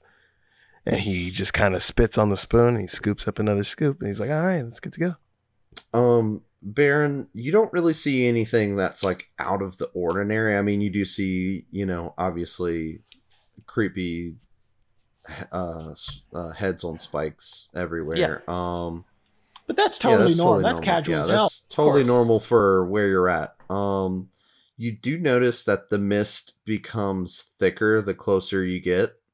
So the mist that was like across the ground is starting to rise a little bit. So it's becoming a little thicker, but nothing too alarming. Yeah. And as you, I would just keep walking. Yeah, as you guys keep walking, you begin to hear laughter echoing across the cavern walls. Cool. So you just hear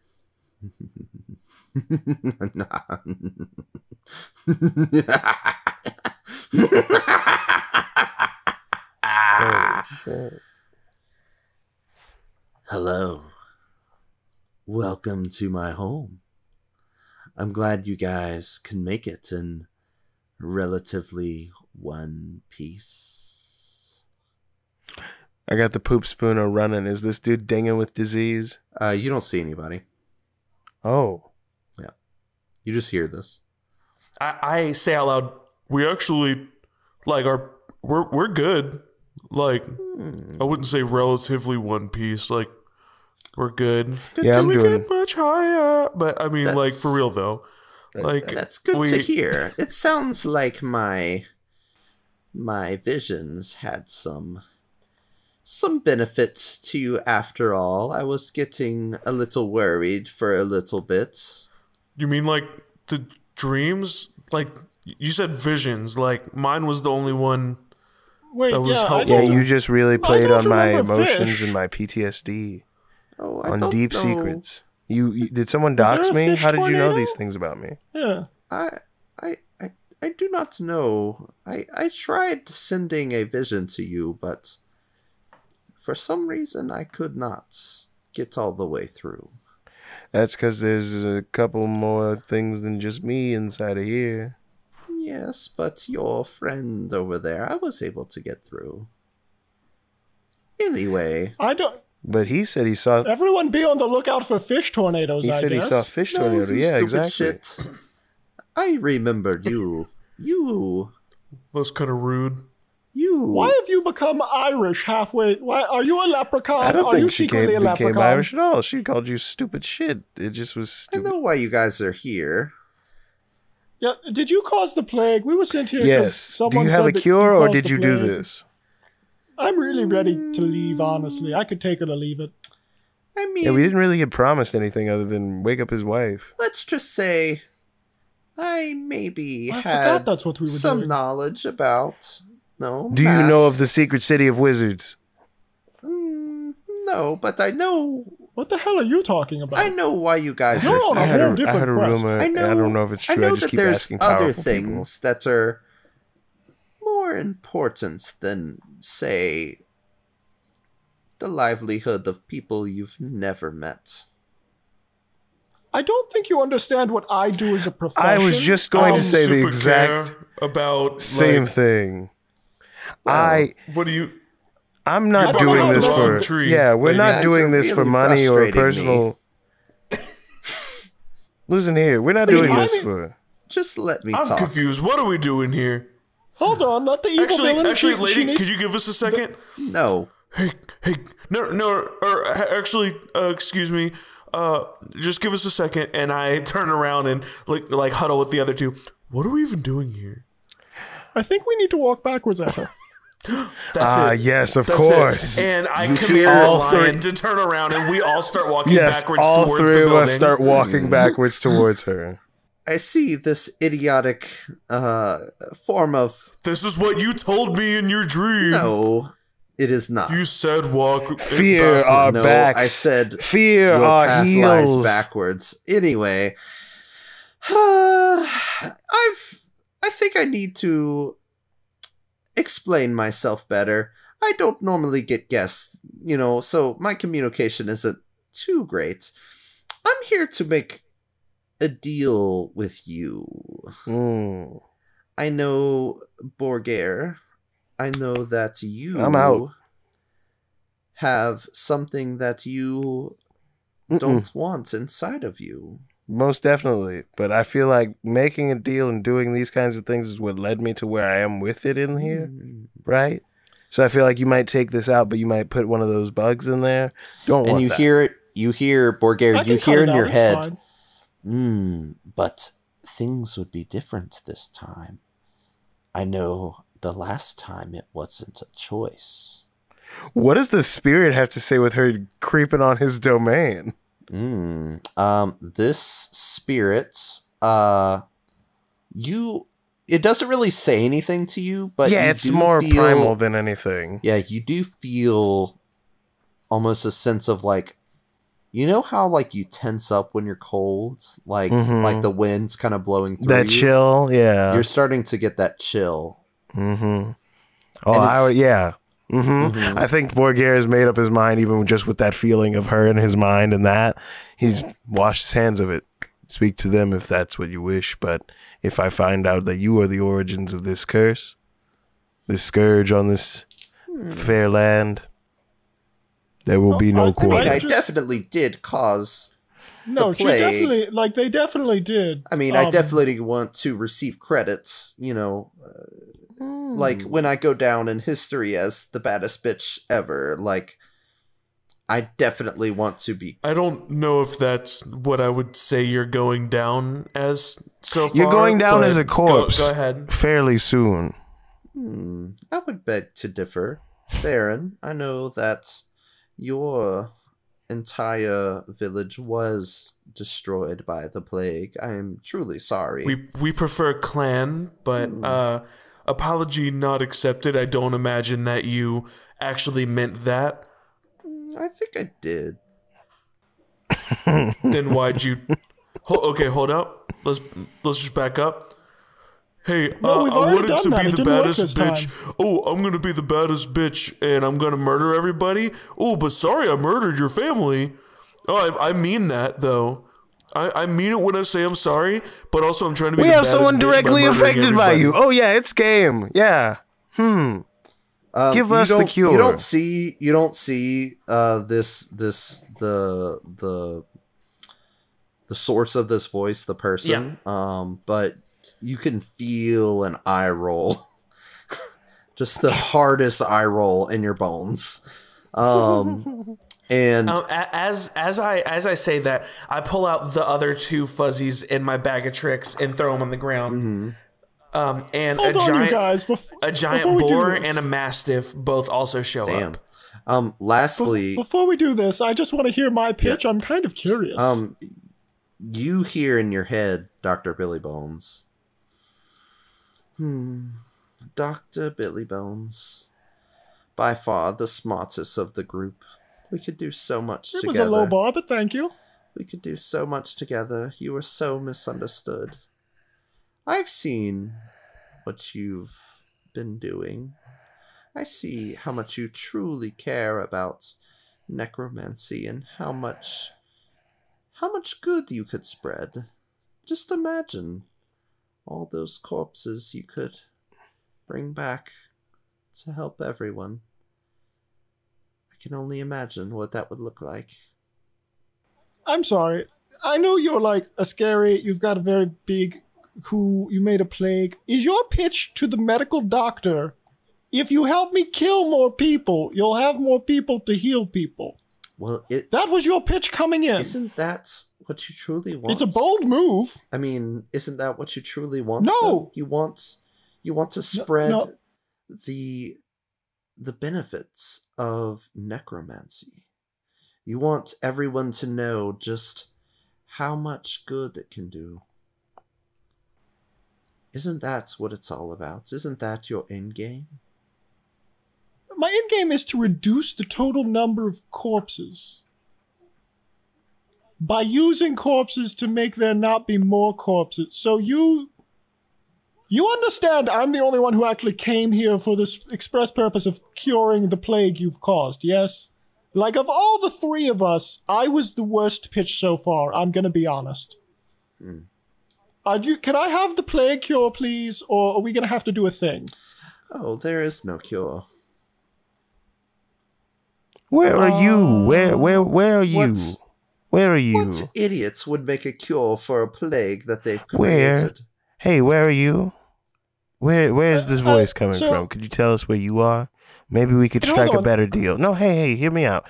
I think they came at us with a good first draft, and I do like that. And like Baron said, right?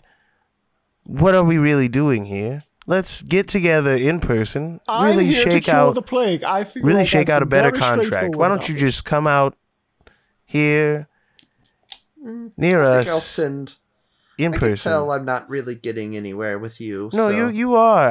I mean, listen. If I just have to, it's like, have you ever seen? Take you by force. I think I shall. Have you ever seen Fantasy Shark Tank?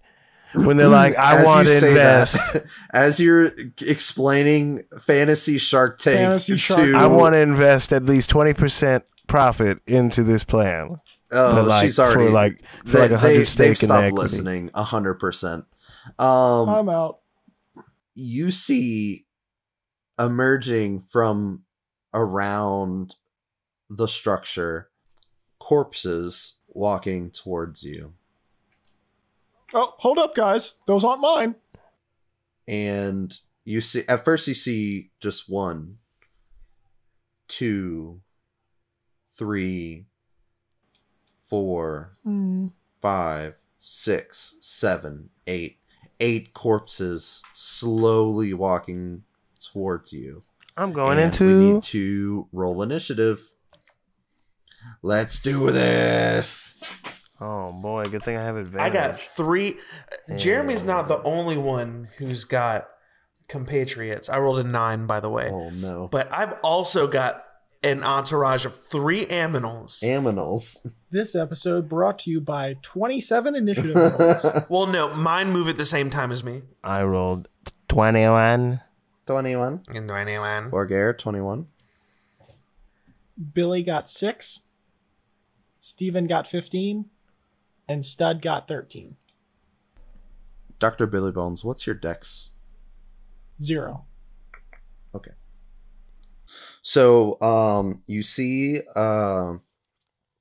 as you hear, the sourceless voice, say, I think we've had enough. I think I'll just force you to be my minions. That sounds better. Less convincing. I'm so bad at talking to people. I haven't seen people in thousands of years. Sigh. And she says sigh. How far are we away from the building? Like the structure? You're about, I would say you're about 200 feet out. And you see these 8 corpses start making their way towards you. First up, I have Borgare. You're the first one. So, question for the team: are we fighting these fools, or are we running past them? Probably a little bit of both. All right. Well, I'm gonna rage. Oh, you're gonna rage? Yes. I think we're on a time crunch. I think these zombies are.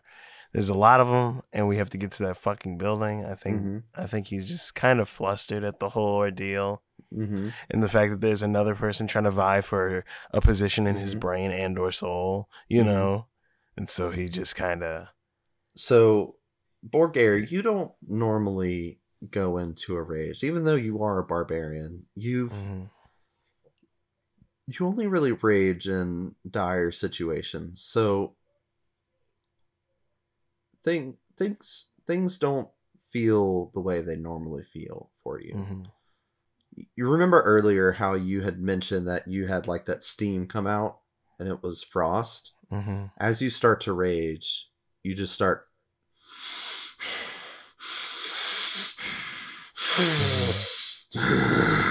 and as you do that, frost emits from your growl, and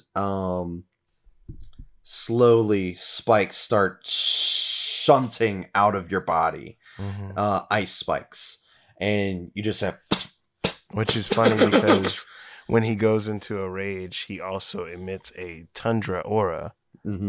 And so they already have their temporary hit points, but if any of the animals are within 10 feet of me, they get +3 temporary hit points as this frost aura begins to build off him as these spikes. And like what look almost like his ribs from these spike sort of protrusions are actually sort of segmented insectoid like ice legs that are near his rib cage around, and they don't pierce him quite, but they are clearly stressing the fur and flesh in that area of his chest as he is in this sort of heaving and raging moment. And I'm going to go ahead and as you are raging, you can go ahead and activate a spell free of charge, Armor of Agathist. Holy shit. Hell yeah. Yes. Okay, so that boosts my AC. You have an ice spike. And I believe if anyone melees you, they get damaged. Yeah, it's a protective magical force that surrounds you, manifesting as a spectral frost. You gain +5 temporary hit points, which still got my 13, so I'm good. And if they make a melee attack against me, while I have these hit points, they take 5 cold damage whenever they make it. So, so until my 13's gone, they take cold damage. Sick. That's dope as fuck. Yep. And you look down, you're in a rage, so you're not really noticing too much, but I'm just focused on killing the zombies. That's my brain right now. You do see clear ice sheen across your halberd. So shit. We'll get to that when we get there, but what would you like to do? I would like to make an attack on the nearest zombie I see. If they're not like close yet, are they close? I'll say just for the sake of time, do y'all want to advance towards the zombies, or do you want to let the zombies make their way to you? Well, I'm clearing a path for them to run past me, and then once it's empty, I can catch up. That's great for me. I'm good. Yeah. I have a plan for how I'm getting over there. Okay. So y'all are going to let them come to you, or you're going to them? I'm going to rush them. Or you're going to meet them in the middle? Yeah, I'm going to rush them since they're not close enough for me to engage right away. And in doing so, I can activate something. I'll say this: since you're rushing forward, is anybody else rushing forward, or just Borgare? Well, we can't do anything. We can't do anything yet. Yep. I have something I'm doing, but I can't do it yet. Okay. I'll say, Borgare, you're rushing ahead. I'll say because they're walking towards you, and you're kind of rushing forward, just for the sake of time, you go ahead and get the first strike. You close the gap. I would assume you guys are making your way, but not like super fast, as he's going. He just got a head start. I broke into a dash after raging, and you come into contact with 2 of these. Yeah, I'm gonna use my goring rush immediately after I use the dash action. I can move up to 20. I can make a melee horn attack as a bonus action. So this isn't even my first attack. So I'm going to just the closest one possible, just flip them with my horns as I come rushing in. And that is going to be that's a natural 20. Oh, shit. So yeah, I literally want to send his ass flying. Like not even worrying about it. So that's a D4 plus 4 damage. So that's 6 total damage. And so that's 12 damage with the natural 20 as I just fucking careen into him and just send him flying. Yeah. So you careen into the first zombie that you come into contact with. Like full lineman. As you do that, you notice 2 ice spikes shoot through the zombie. Oh shit. And you hit it, it's almost like a delayed impact. You hit it, and the ice spikes go through it, and then it shunts off of you, and then just tumbles, and it's dead. It's gone. Holy shit. Then yeah, so for my first attack, then I'm gonna go reckless with this one on the nearest next one with my halberd. That is, I'm not even shitting you. That's a 19. And on 19s, that's technically a crit for me. Oh, yep. Let's go. Holy fucking shit. So that is 12 damage total plus 7 frost damage on a crit. So that's 17. That's numbers, you know. That's about 30 21. 21? I think so. I think that's 21 damage total right there. Something like that. Probably more than that, but just numbers, you know. Slice through the second zombie. You have now slain 2 of the zombies. All right. How clear of a path do we have now to the building after those first 2? There's still 6 zombies. Okay, yeah, that's fine. Then I'm gonna come back with that final attack I have. Yeah. And I'm just bringing the halberd back down. Or no, I'm bringing the top, the sort of spike bayonet end up into the chin of the nearest next zombie as I'm just going fucking ballistic. And this one's also going to be reckless. Okay, that's better. That is 12 plus 8. That's a 20. Dirty 20. To hit? Yeah, that hits. Yeah. That's not a crit, though. That's just a regular, just dirty 20. So that's... Okay. That's... Third zombie is still up, but it's looking pretty rough. You chopped off one of its arms. Next up we have Steven. Steven is going... So how many zombies are left? We have 6 zombies left. One of them looks pretty dang... Okay. And how close are they to each other? I'd say like 15 feet apart from each other. Okay. Steven wants to charge to one of whichever end of that group is closer, and he wants to try to tackle the far end to where like him and the ones on the far end are all now within like a 10-foot sphere of each other. So kind of like tackle that side line like inward. Yeah. Oh my god, natural 20. Oh my god, yes. Fucking football pad Steven, yes. Fucking yeah.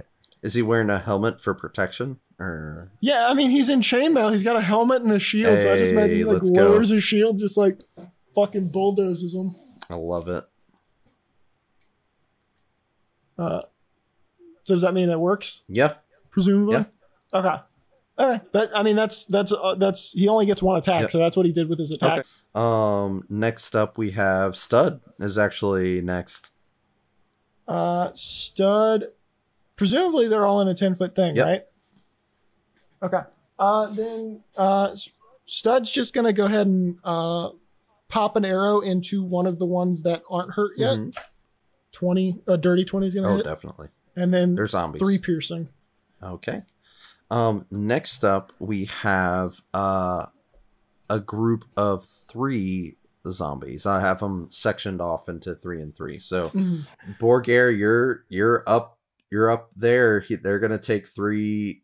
Actually, they're gonna do. You're gonna have. I'm surprised no one's attacking Steven. Yeah. You just fucking football tackled 2 of those group of 3 zombies. He's not as big a target. 2 of those group of 3.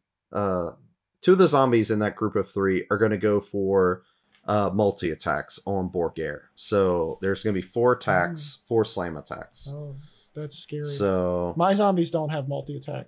Fuck it, let them do it. Borgare's going ham. 10. For a bull, he sure 13, is going hog wild. 17 and a 16. So 10, 2 hits. What's your AC? What was it again? 10, 13, 17, and 16. The first 2 do not hit. The second 2 do hit. Okay. Yeah, both of those hit. 14 points of bludgeoning damage. Okay. And they take 5 cold damage. You're raging, right? And you are raging. So you take half of that. So half of that. So they technically take. And you're gonna take 7 cold damage. Or, no, sorry. I mean, they take 5 cold damage regardless. I take 7 cold damage. Okay. So. You're gonna take also 7 plus 4. You're gonna take 11 necrotic damage. Oof, gross. 11 necrotic damage. Yep. Okay. One of them that attacked you was the one that you had hit. It falls over with that 5. Did any of them have to move ice in to damage. attack me? Because I would get an opportunity to attack on either one. I think yes, but technically, like, they're all around you. It's a group of 3. They were yeah. yeah. Yeah, they're already aware because I came in screaming. Yeah. Yeah. It's not like he could finesse that anyway because his brain's on swole mode right now. So that was 2 of them. The other one is going to use virulent miasma. So each zombie can do this once a day. It releases a toxic gas in a 30-foot radius sphere centered on itself. Each creature in that area must make a DC 12 Constitution saving throw. So I'm going to need Steven to make that save and Borgare to make that save. I got Hold on. 17. Is this a poison? Yeah, it's a toxic gas. I got a 17. I will say Undead. I will say he gets advantage on it. Well, undead just straight up don't take. Oh poison. shit! Really? Just kidding. Yeah, because they're undead. Yeah, that makes sense. I got a don't. 17 on my roll. For Oh, the so save. okay, you saved. Did I take half? On a you'll take half. So I'm gonna go ahead and get that to roll. You take 14 halved, so you take 7 poison damage. All right. And that is that group of 3s go. Actually, the other group of 3 is right after, which is funny. So Yeah. they're gonna go for another 4. I think those are just gonna they're gonna go for another 4 swipes on you, Borgare. Actually, 2 of them are gonna be on Borgare. The other 2 are gonna be on Steven. So these are on Borgare. Thank God. Borgare, you have a 21 to hit. So just 1. And then on Steven, 17 plus hits. 5, 23. That'll hit. And 11. That will not. That will not hit. Okay. So I have 1 on each of you. So Yes. Damn, your zombies got higher AC than I do. They have He's got armor. That makes sense. He's got chainmail and a shield. Yeah. Borgare, you take 8 bludgeoning So damage halved. 4. And Sick nasty farts. you'll take 3 necrotic damage.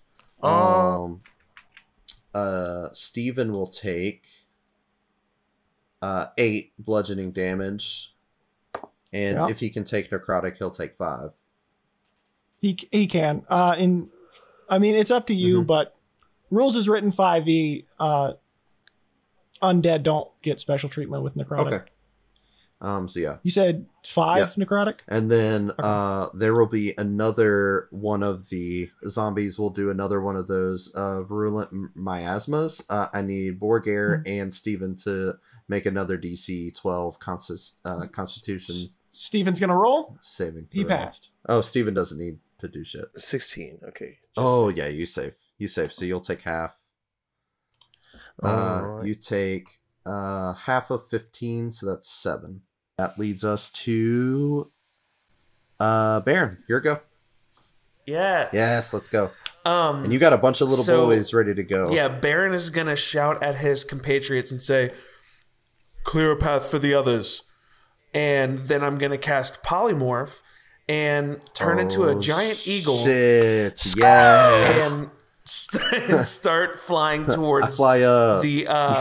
flying towards the building above everyone else. I will say, so my 3 animals are able to attack once, and then as a giant eagle, my flying speed is 80 feet. Okay. So after next turn, I will be able to be at the building. Okay. You said 200 feet. But for now, I'll roll attacks against whatever zombies from each of my my animals. Companion. That's a 8 for the lion, 22 from the boar. The boar hits. And then the mastiff. Gets a 15. Mm-hmm. That hits? Yes. My boar hits a zombie for 13, and the mastiff hits a zombie for 5 damage. One of the zombies goes down. You said 5 on the other one? Yeah. One of the other zombies is looking pretty rough. So you guys have a total of 4 zombies left. And I have progressed 80 feet towards the thing. Yeah. And at this moment, as you are flying towards the hut, I'm just picturing Dio's Rainbow in the Dark is playing while this fight is happening. God, I need that to be the case. Like, no, absolutely. Straight up elevator music is playing right now. Just da da da da da da da da da. Like a rainbow in the dark. And he just rises into the sky as a giant eagle. And like it's just me in a rage and fucking Dr. Billy Bones fucking pointing a skeletal finger out as his fucking zombie minions are just like a Frank Frazetta painting walking towards these enemies. Like, ugh. So what happens? As you are flying towards the structure, you see with your heightened vision, your eagle vision. I don't know if you guys know this, but eagles have really good eyes. I have keen sight. Yes. I have advantage on perception checks that rely on sight. I'm not even going to make you roll. You see a short creature sitting in the tree. This creature has a darkish silver complexion with long white untamed hair hanging over their face and down their back. Long ears that split at the tip of the ear. Black horns protruding from its forehead, twisting in and up. It notices you flying towards it, and it just smiles back with sharp teeth and obsidian-like eyes. And the night hag says, I guess it's my time to play now. And she turns into a giant bat. No. First off, everyone on the ground, go ahead and give me a con save. You need to beat a 14. I literally rolled a 14. I'm shitting you not. Oh, 14 man. plus 7, so that's fucking 21. 21? I didn't. What'd you get? I didn't. I had less than 14. Oh, sorry. You do get advantage, by the way. Oh shit! Well, let me roll and see if I can get a. No, not you. Dr. Billy Bones does get advantage. All right. Then yes, that time I got more than 14. Okay. Let me ask. Your compatriots. They're only immune to poison. Only immune to poison. Go ahead and make them roll as well. Let me check my skeletoids as well. Oh, I guess my animals need to. Yes, they also need to roll. What did you say? It's rolling? A DC 14 con save. Okay, I just rolled like one roll for zombies and one roll for skeletons for simplicity. They both got one rolled. It was a con, right? Yeah, con of 14. Okay, then they both got 17. Okay, cool. Only my boar saved. Okay. Your lion and your mastiff. As y'all moved closer to the structure, the mist thickened even greater. Your lion and your mastiff are now sound asleep. They have fallen asleep. And so that was a layer action. Now for the night hag. I'm sorry. I didn't know it was a sleep effect. Undead can't fall asleep. Okay, yes, thank you. Well, that I was just taking your word on it. It's not specific. Yeah, it's not specifically on these like undead thing. It's just at the end of every sleep spell. It's like, if it's an undead, this don't do shit. Oh, also, mastiffs can't fall asleep because sleeping dogs don't lie. Oh my god. Well, your mastiff is definitely asleep. Okay. The night hag is going to fly straight for the eagle that's coming for their lair. Laughing the whole way. I think the Muppet Sam Eagle is a Republican. Oh man. They're gonna cast a ray of enfeeblement on you. Okay. Does a 12 hit? Yep. 12 hits. So you you only deal half damage with weapon attacks that use strength until the spell ends. At the end of each of your turn, you can make a con save. On a success, the spell ends. I mean, I don't really fight with weapons, so that's okay. Well, your claws would technically count as weapons. Oh, yeah. Natural weapons. Natural Triple H. As a bonus action, so they're gonna fly towards you, cast Ray of Enfeeblement, and as a bonus action, they're gonna take a swipe, just one swipe at you. Does a 22 hit? Yeah. Okay. A 12 hit. Oh, yes. Don't patronize them. Yes, I shall. You take 10 points of slashing damage. All right. And it is now Dr. Billy Bones' turn.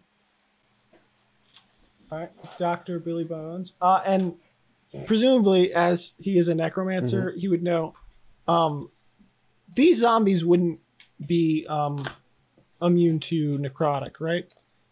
They are, you would know, they are immune to poison, resistant to necrotic. Okay, so they're resistant to necrotic. Okay. The 4 that are left, is there a way that I could cast an AoE that would only hit those 4? Which AoE? Burning Hands, 15-foot cone. I'll say yeah. I mean, you pulled them all together. Right. Well, that's why I pulled them together, and then the animals and stuff. I have a different AoE that does necrotic that wouldn't hurt allies if I had to, but I'd rather use Burning Hands if I could. I'm going to cast Burning Hands at 5th level because Billy Bones is done with this level. Billy Holy battle. shit. Okay, so it's going to do 7d6 damage. Okay. Or half as much on a failed save. What's the save? It is Dex. Dex. Okay, so my save is, I believe, 16. Oh shit! Yeah, none of them 16. save. Okay, they're gonna take 30 fire damage. Oh, all of them die. Good. What did I? All of the zombies just burned to a crisp. It was like this.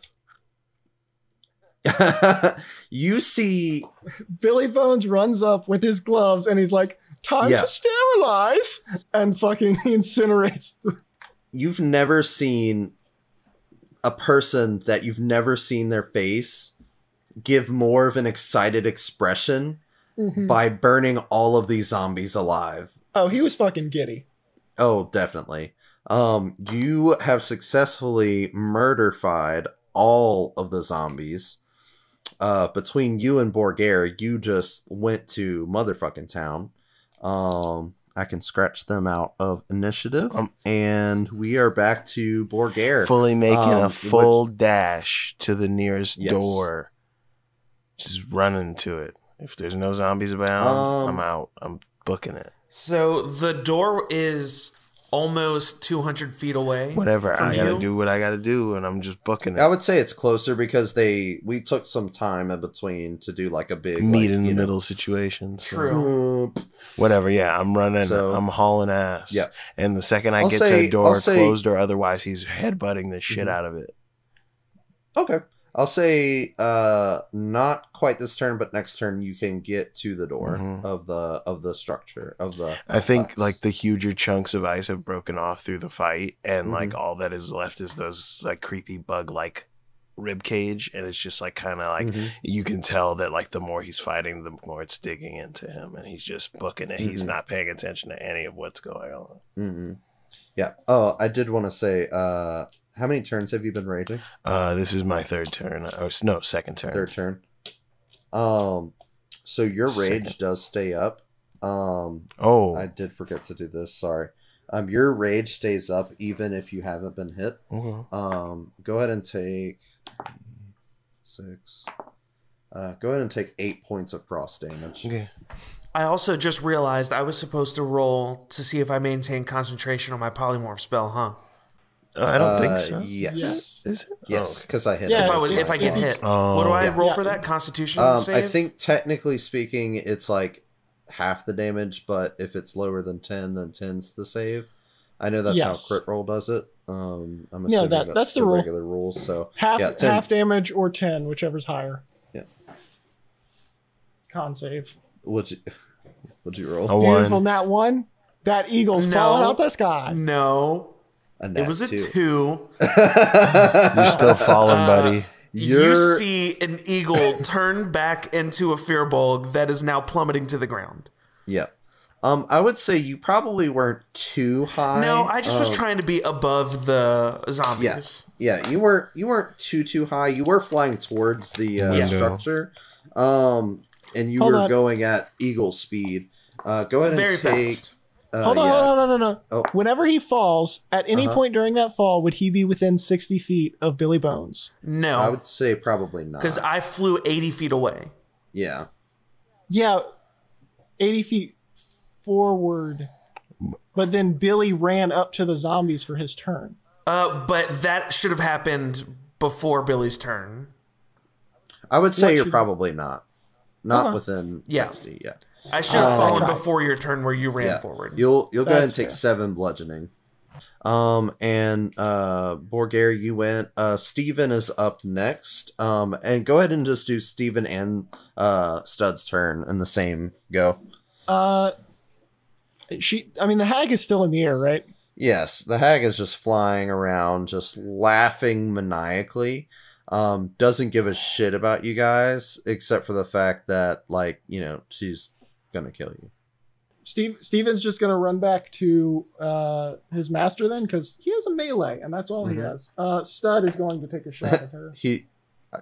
He doesn't shrug, but in your head he shrugs. Like, He looks at his sword, looks at her in the air, and then goes back to Billy.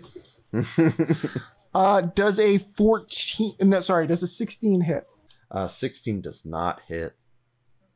Just barely. Good lord. All right, then. Stud shoots an arrow at her and just misses. Yeah. That's it. She sees the arrow coming a mile away, and they just kind of. And that brings us to Baron. It's your go. You just plummeted. You are prone, so you got to spend half your movement to get up. Okay. I'll get up. How far am I away from the building? 120 feet? I would say you're a little closer than that. You're probably about 60 feet. I'm going to look back up at the lady. And I'm going to cast Banishment.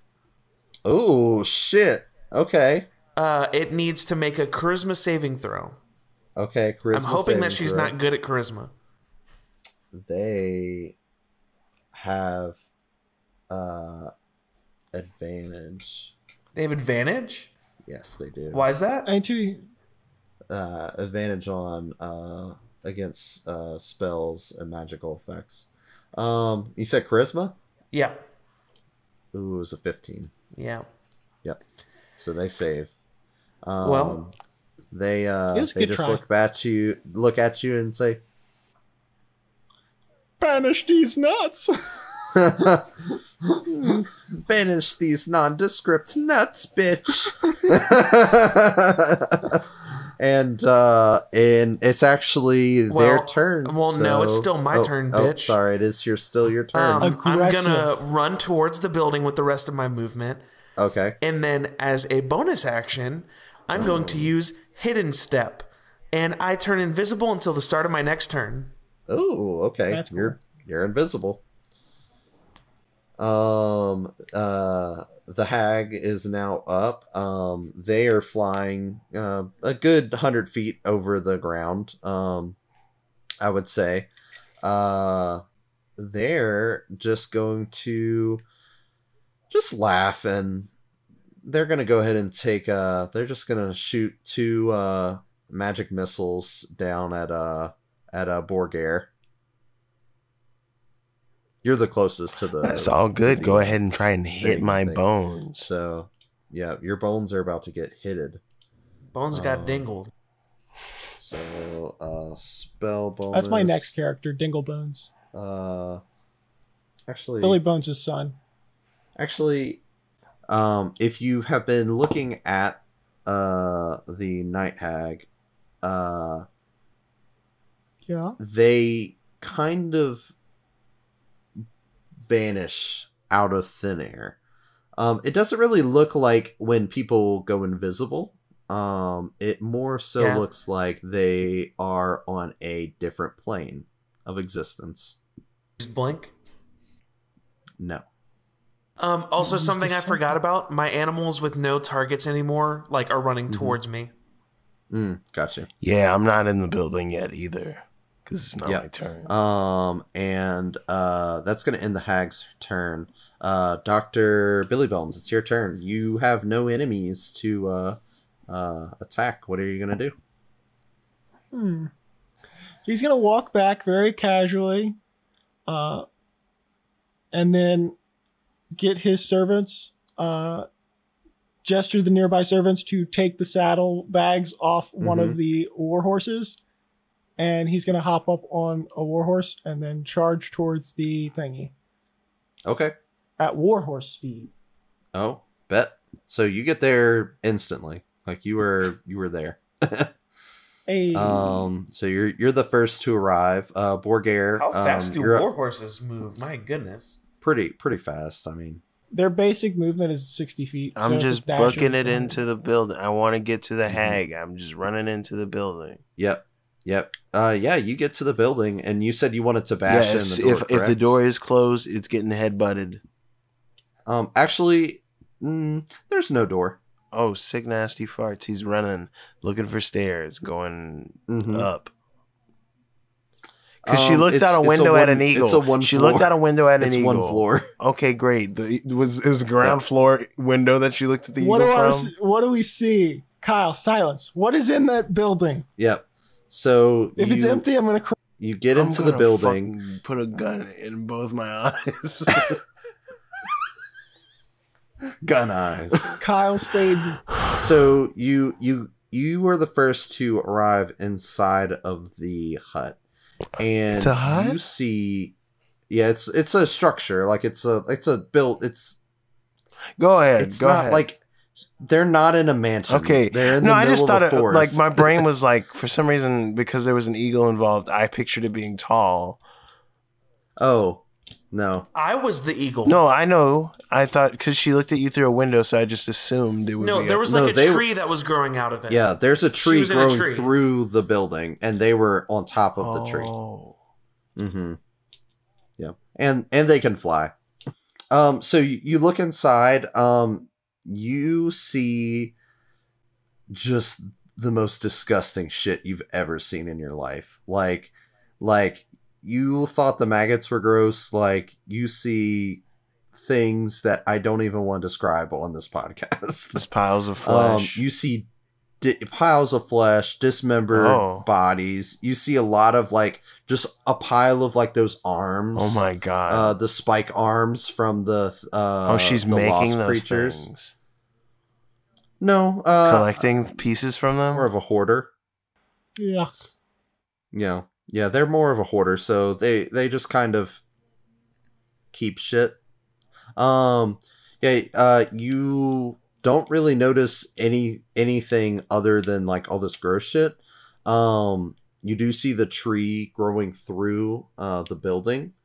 And I'm raging still. Yes, you're still raging. I am going to pull. Also take. Sorry. Thank you. Take 3 points of frosting. That's totally fine. I'm gonna pull out my great axe, and I'm cutting this motherfucker down. Okay. Yeah. Go for an attack on the tree. Alrighty. Skip zap zoobity bop. Ooh shit. That's 19.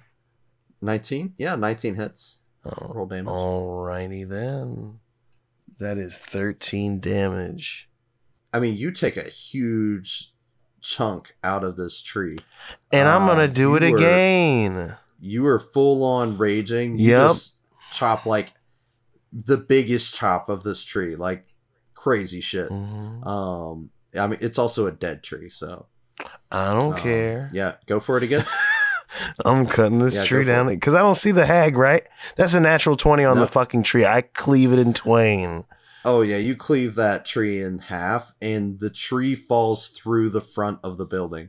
Dr. Billy Bones, I need you to make a dex saving throw because you're out in front. My horse. My horse is making the save. Well, you were. I mean, whatever. Yeah. 16 for horse dodge. Okay, yeah, you dodge the tree. You see it falling. You get out of the way. You did almost get crushed by a tree. My bone horse says nay. Yeah. God damn it, fuck. This is too late at night. Oh, God. My eyes. Okay, that's the end of my turn. For those of you listening to this wonderful podcast, and I'm not dropping rage. Okay, yep. No, you're good. So you guys don't really have a target. No. So what could I drink a potion as a bonus action? Yeah, you can do that. It's a great potion of greater. You want to investigate the building? Okay. Yeah. Or the room. Yeah. That's a 14. 14. You see the same stuff that Borgare saw. So lots of piles of like just flesh and like, nothing that really screams like, hey, this is going to cure everybody. You hear all throughout this, you guys don't really notice at first because you're kind of like in a just like a panic. You're just trying to get the fuck out of here. Like, the hag's been laughing the entire time. Yeah, I probably tuned that out. Yeah, probably pretty early. This would all be so much easier if you just decided to, I don't know, just all I really wanted was just like 5 years of service. I mean, I could stop the plague at any time. Okay, here's my alternative. What? I'm gonna burn down your hoarder house. How about that? Yeah, I think Borgare is not hearing her and is just destroying everything. Also, why didn't you ask for people to serve you? You just came in and killed people. Like, what do you mean all you wanted was this? You guys kind of, I don't know. There was something about you three that I just really... Can I do a perception check or something? You've all seen some pretty fucked up shit. Hey, can I do a perception check or something to find out where this is coming from? Oh, she's on a different plane of existence. She's like throwing her voice to this plane. Yeah, she's in the ethereal plane, by the way. Did she acknowledge my threat to burn down her hoarder house? No, she didn't. She doesn't give a shit. Okay, he's casting first level burning hands because it just sets if it's a non-magical object that is flammable, it just catches fire. So 15-foot cone in this dry wood house. And while he's doing that, she's on a different plane of existence. I can affect her mind if she's in my mind, right? She's not really in anybody's mind per se. Like out loud? Yeah, it's like a voice that you just hear. Think of like a speaker. There's an Alexa in the corner. No, I'm just kidding. All right, I've burned down her house. You burned down her house. Okay, yes. Yeah, I helped. You helped, absolutely. And to make sure that the fire didn't get out of control, I used frost magic to keep the flames quelled. And I tried to stop you doing that because I want this fire to get out of control at this point. I've tried so hard. Really? No, not even a little bit. The hag will reappear behind Baron. My animals immediately attack. Yeah, exactly. Immediately as I see her, I want to cast Mind Spike. They did appear behind you. Yes, I'll let them get an attack of opportunity. But the hag is going to get 2 strikes on you. That's fine, but my animals were rearing to go. God damn it, lion. This lion fucking sucks. I was also on the lookout for this fool. 8 and 21. So one of those hits? One of those hits, and one of my giant boar hits again. Yeah. You're going to take 14 points of slashing damage. And they're going to take 8 points of slashing damage. They just kind of brush that off. I figured, but still. Yep. Dr. Billy Bones, you were busy burning the house, correct? Well, yeah. I mean, whatever point she came, he was burning the house with burning hands. Yep. Okay. We'll go back to Borgare since you were kind of like ready to go. I had dropped my rage since we weren't technically in combat. And oh no, it's still there. You, I'll say you take. You're still raging. You can't unrage. Then fuck you yeah. Take 4 points. Take 4 points. I don't have to think about this at all. Then I'm just going frozen damage. 4 points of frozen damage. I got you. 4 damage. I'm not 4 points of ice. I'm not cube. doing well, but I also healed for 10 with my potion, so it's not the worst thing in the world. I'm gonna go ahead. Oh no, I clicked damage instead of heal. What a fucking buffoon I was. Oh, you're dead. No, it was a fucking accidental. So I'm gonna use the halberd, and I'm gonna take 2 attacks on her reckless. So they both have advantage. All right, the first one is 15 plus 8. That hits. All right. The second one is another 15 plus 8. That also hits. All right, so we're getting that first one 7, and the second one is 12. Didn't really look like it did too much. They just sigh. God. Bonus action? Could I? Really? Can I use my Hexblade's curse? Yeah. Yeah, so I should have thought about using this beforehand, but I'll use it now. So, I think as she says that, he just kind of gives her this like death glare. A chill runs up their spine as they kind of feel on the nape of their neck frost begin to spread as I cast my Hexblade's curse, and I get +4 on bonus damage rolls, and critical hits can be scored on 19 or 20. Okay. Nice. And I regain 5 HP if it dies. Okay. That brings us to Steven and Stud. Steven and Stud are both going to do the same thing, which is to run and try to like grab and like grapple the hag. So they're both going to try. So presumably one of them will succeed. I'm going to do Steven first, our resident lineman. So the grapple, she has to, so he got a 13. She has to roll either a acrobatics or athletics. If she doesn't have athletics or acrobatics, then it's either going to be a roll plus her dex or a roll plus her strength, whichever you prefer. So whichever's higher. Gotcha. Yeah, that's a 9. So it failed? Okay. Steven's going to grab her, and now they are both restrained. And Stud is actually going to basically ready his action to immediately try to grab her. Or like he's going to help hold her down so that it's harder for her to escape. So presumably that's just going to give her disadvantage when if she tries to break free. But that's what they're going to do. Okay. Yep. They are held. That's next it for them. up is Baron. All right. So since they're held, I assume I can. If I like take a step back, I assume they won't be able to get an attack of opportunity on me, right? Right. Then I'm going to take a step back and cast Eldritch Blast again. You have advantage. Oh, and I have advantage. Attack rolls against the creature have advantage, and the creature. That's a nat 20 on the first one. Oh shit! No shit. A nat 20 and a 17 on the second one. Two nat 20s. Shit. Damn, son. Roll 4 d10s real quick.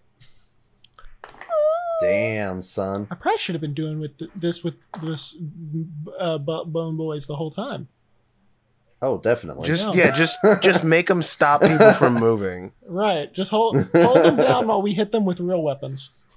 What's 13 plus 4? 27 damage. Holy shit. Oh, that definitely did some damage. She's scared now. Her eyes are looking around. Yeah, they're she pooped. They definitely got some. A little bit of fear pee trickles out. A little bit of like just more and some anger, I would say. They're gonna growl back, and I need everyone to make another con save. DC 14. Another layer action. I also before we move on, my animals have to attack as well. Okay. Which I forgot about. Does Billy still have advantage, presumably? Yes. Also, for the audience, Dr. Billy Bones has advantage because he is in a plague mask. Yeah. 15. 15 saves? Yes. No. Wait, we all failed. You and all of the animals? All of you are asleep. What was the number? 14. Oh yeah, we all failed. Yeah.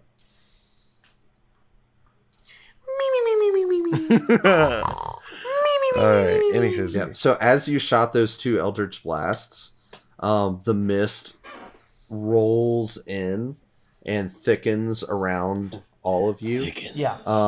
And you just kind of like, as you're reaching out, and both of those really hardcore blasts hit, you just kind of stumble over and fall down, fast asleep. You'll get to save for it each turn.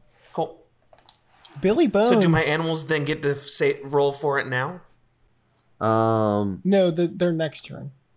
Not the next turn. Yeah. Okay, so even though that happened before their turn got to go? Technically, it's a weird because it's technically in the middle of your turn. Then they would get to. You interrupted. Yeah, go ahead and roll for him. Dr. Billy Bones, would you? I rolled 13 twice. Oh shit! Billy Bones and no bonuses. I rolled 10 twice with a +3. Oh shit! So yeah, Dr. Billy Bones is also out and asleep down on the ground. Yeah, they did not succeed. They did not succeed. Okay. Well, yeah, that brings us. That was Baron's turn. It is now the Hag's turn. They are going to, as a bonus action, shift back into the ethereal plane. They're no longer grappled. Yeah, they're gonna pop back up over Baron, so on top of Baron, and they're gonna take two claw strikes with advantage. So the first one is a 19 plus 7. That should hit. The second one is a 12 plus 7, so that should also hit.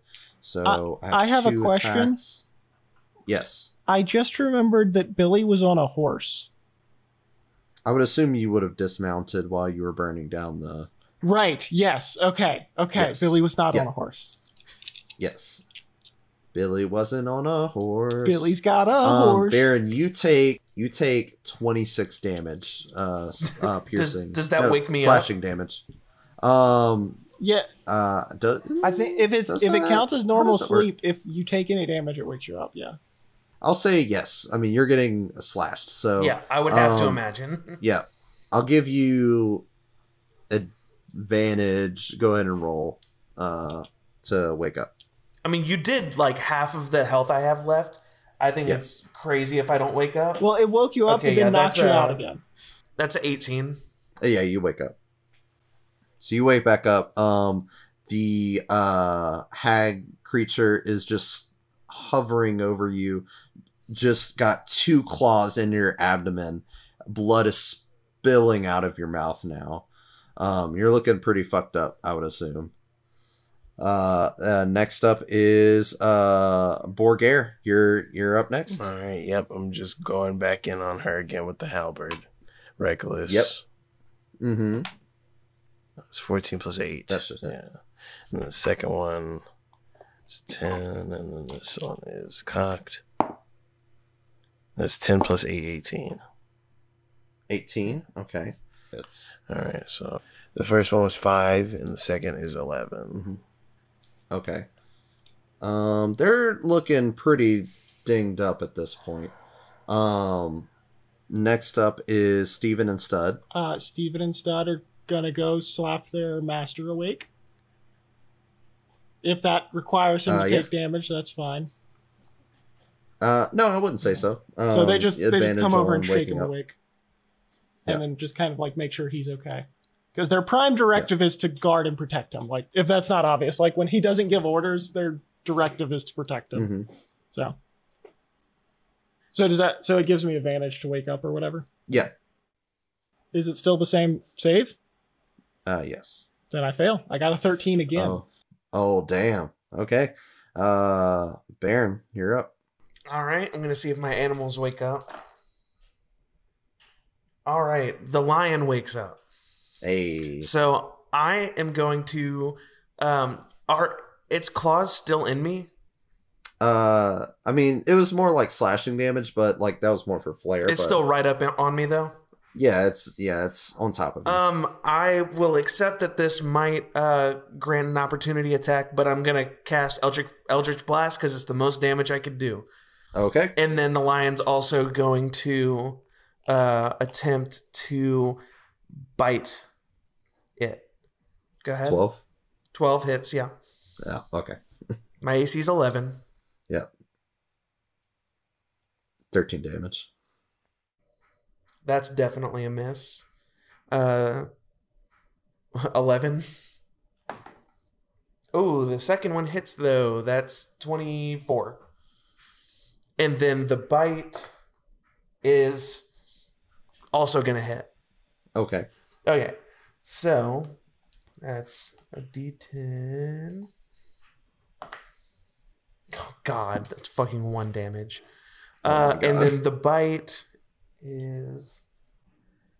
That's 7 piercing damage from the bite and 1 necrotic damage from the Eldritch Blast.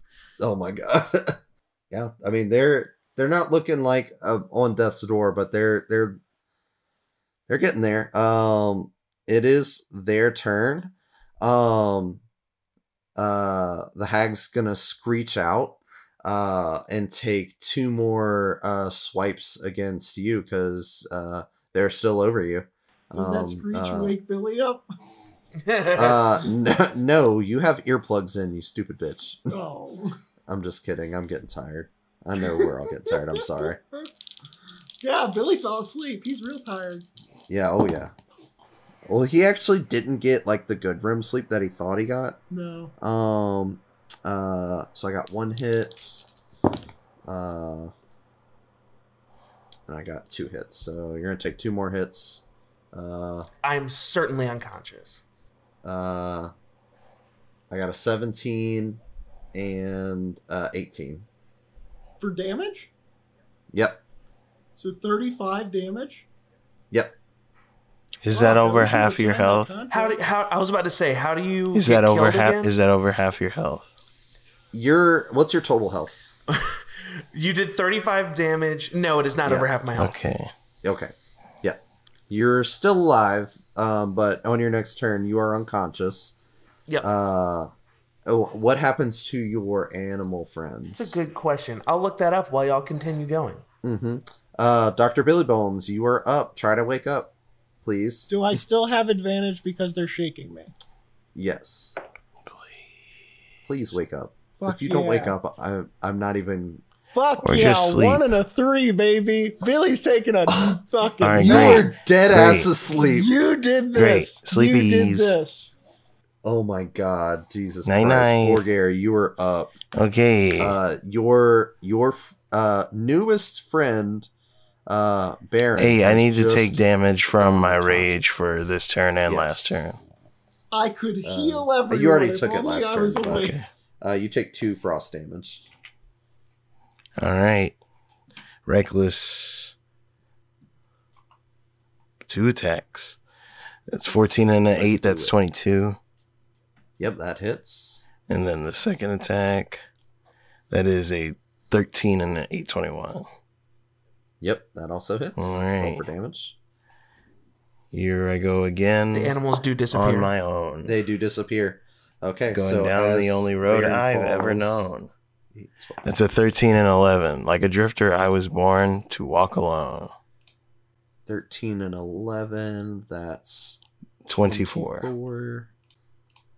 Oh, she's starting to look pretty fucked up. She's kind of getting on her last... Or, sorry, Bonus they're starting to action. get on their... Bonus action, I'm shit. going to headbutt the shit out of her with my horns. Oh, go for it. That is 15 plus 8. That's 20 something. That hits. All right. Yeah. Horns damage is 1d6 plus 4. That's 9 damage. 9 damage. Okay. That brings us up to Steven and Stud. Die! They're gonna... Nat 20 for the wake up roll. Yes! Dr. Billy Bones is now awake. Please Finally. do things. What does Dr. Billy Bones do End it. as he wakes End up? it. He wakes up and immediately, like, Like the Undertaker, he rises from his grave. and he wakes up and he's Wither! And he casts a Wither and Bloom at 5th level. Oh, bet. So that's going to be a saving throw by the hag. Mm-hmm. And she's going to take 5d6 necrotic or half as much on a save. All Okay. the non-magical vegetation dies. And Okay. every ally within... Oh, all of this is happening in a 10-foot radius sphere, targeted on, like, all the bullshit that's going on right now. Mm-hmm. So my 2 boys who are very hurt, you guys are going to gain however much health you want, actually. So the way this works is you guys can choose... Wait, what? Oh, yes, it's called Wither and Bloom. I drain the life of my enemies in the area and heal those of my allies. It's a very good spell. Shit. Interesting. So you I love guys this can so use as many unspent hit dice that you have, so one creature of your choice in that area can spend and roll 1 of its unspent hit dice. Because I'm doing it at 5th level to I don't know how many hit dice I have. 4. Oh, well, actually, I didn't realize I can only heal one of you guys. Oh. So I'm going to heal the unconscious one. So Yes. you roll 4 of your hit dice, 4d8, and then no matter what, you're going to gain 16 health on top of whatever you roll with that. All right. 14 plus 16. 30 health. Mm-hmm. All right. And then go ahead and do your damage, J-Man. Okay. I gotta say for what? It is it's a wait, is this the right one? Yes, it's a constitution save for her. 14. That's going to fail. Oh, shit. Oh my God. The first 2 were both 6s. That's a good start. Oh, shit. 3 6s and a 5. Holy shit. Oh, my God. That's how much damage? That is 23 and then 3 because it's 5, right? Yes. All right. So that's 26 necrotic damage. Dr. Billy Bones, how do you want to do this? Oh, beautiful. Okay, so what happened? I just want to preface, the Night Hag had 25 health left. Oh, beautiful. You did 1 damage over. You know how many times Jeremy specifically has done that? That's my god. Like the exact amount of damage. That was almost fucking maximum damage that a 5th level version of that spell could even do. That was almost full insane. fucking dice. Okay, so she is going to be drained of her life energy, and it's gonna like it's literally gonna look like she's like mummifying, and white particles are gonna like be pouring out of her and flowing into Baron, and then as they flow in, his wounds are gonna heal, and then she's basically gonna. Is that gonna give me cancer? Sounds like it will. Listen, it's fine. Man. Just check in with me in a couple of years. If you did your does yearly not exist doctor's... in my world, by the way. Okay, that's good. Yeah, Billy Bones woke up from a nap. Oh God. Well, as Dr. Billy Bones just got the best 10 minutes of sleep they've probably ever gotten in their life. Fucking best power nap ever. Just woke up and then one-shotted the fucking Night Hag to death. As the Night Hag withers away, you all hear in your heads, I'm not good at this. Die? I will be back, obviously. No, I mean, I can't die. It's whatever. It's a thing. The plague will be over when you get back, but God, I can't wait to murder you another day.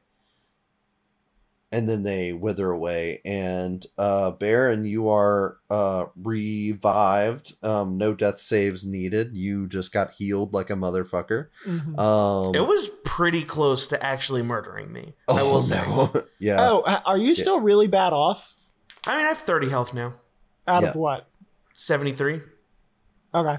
Yeah, they did 35 damage, and I have 73 total. If we're out of combat, just because this is a cool power that I wanted to use, and it was literally the fucking power the character was built around, but then there was never a fucking good justification for it. Where is it? I'm gonna fucking cast Life Transfer. Oh shit. Because Billy Bones, not that anyone would know, has 92 health. Oh my Jesus Christ. He's the beefiest wizard. And it's because he has this spell. He literally almost has as much health as me. Like, not even joking. That's legit. Canon, Okay. That is canon. So It's all that bone dust in the morning. You're damn right it is. It's for his nasty case Bone of... dust is the most important meal of the day. Don't you dare talk to me about meals. Most important meal of the day. Serving it up. Gary's way. Okay. So Billy is going to take 20 necrotic damage as he drains himself of life energy, and then he's going to cast it onto the other onto Baron, and he's going to gain twice that much in health. So I gain 40? You gain 40 health. Holy shit. It's a very good That's spell. a cool and spell. It's a wizard spell. It's a necrotic wizard spell. And I was like, if you made a beefy fucking wizard, you could like be a great healer. I just went from unconscious to almost full health in like 6 seconds. Yes. That's you probably feel great. disorienting. This is the best you've ever felt. Like this, you know, like whenever you like hop in like a really cold pool and then you get in the hot tub right after, that's what it feels like. You feel invigorated. You're just feeling all the stuff. So you guys successfully killed the hag. But not really. Defeated sort the of. hag. You defeated the We hag. thwarted the hag. You won the battle. They'll probably come back and win the war. It's fine. Borgare, what's your health right now? 61. 61. 99. I can give you a life transfer too. You want some? Yes. Yes. But at this point, Borgare is just like, is it necessary? I'm quite. He Yes, he it quite is. literally did more damage to himself than any enemy has done to himself. Yes. And that is a good tale. That's, sometimes we do more damage to ourselves than other people can do to us. I take 18, So true. you get 36 health. Holy shit. Okay. As you get that 36 health, all of the ice on your body melts away. Wow, You I'm do almost at hear full a health voice. You do hear a voice in your head. Borgare, I just want to say, I'm proud of I'm you. sorry. I'm sorry about your family, and I've grown to really like you. And too. Who is this? this is the ice spirit within. Hear me, body. spirit. Apologies don't bring my family back, my tribe back. I know that, and As far as I'm concerned, let's just say I wasn't exactly me when that happened. I hadn't had a Snickers in a decade. You're not you when you're hungry, and it ends there. No, I'm just kidding. Eat candy, trick or treat, guys. No. The ice spirit just kind of leaves you with that sentiment, and we'll talk later. And if you're willing. And doesn't say anything. yeah, and I'm sure you don't mention that to the group. You guys do go to leave. We walk backwards. I know this. Billy walks backwards. God damn it. You guys totally walk backwards. And as you're walking backwards, if any of you care to look up, when you look up back at the moon, like through the opening. Is it a good moon now? It's just a regular moon. Yay, it's not blue. Good. That's good. Yep. And you guys, canonically, you guys, the entire way back, walk backwards. I'm forcing that on you. That is like we canon. weren't going. Our characters legitimately believe that was necessary. Yes. Every solution. Even though that came from the stupid night hag, you guys are still walking backwards all the way. We don't know if she's not dead yet. We don't know how long. all the way out of because this came from you, Matt. Yeah, I know. I am God. I created that person. There was never a fish tornado. No. I am a little confused about that as well. Yes, I will get to that. So you guys make it back. You're not allowed to explain it now. It has to wait until the tavern talks. You guys make it back to the kingdom. Obviously, as plagues work, the people that died, they are still dead. They obviously can't come back. Yeah, can't I solve can fix it, kind of. And that's where we're gonna end tonight.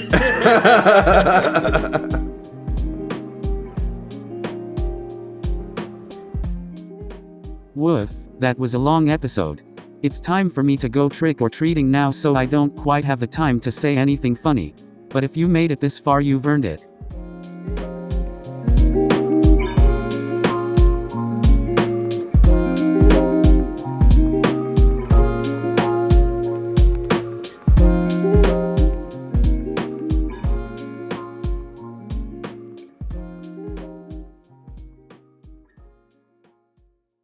Hot dog in a cornhole making big stinky chocolate mist.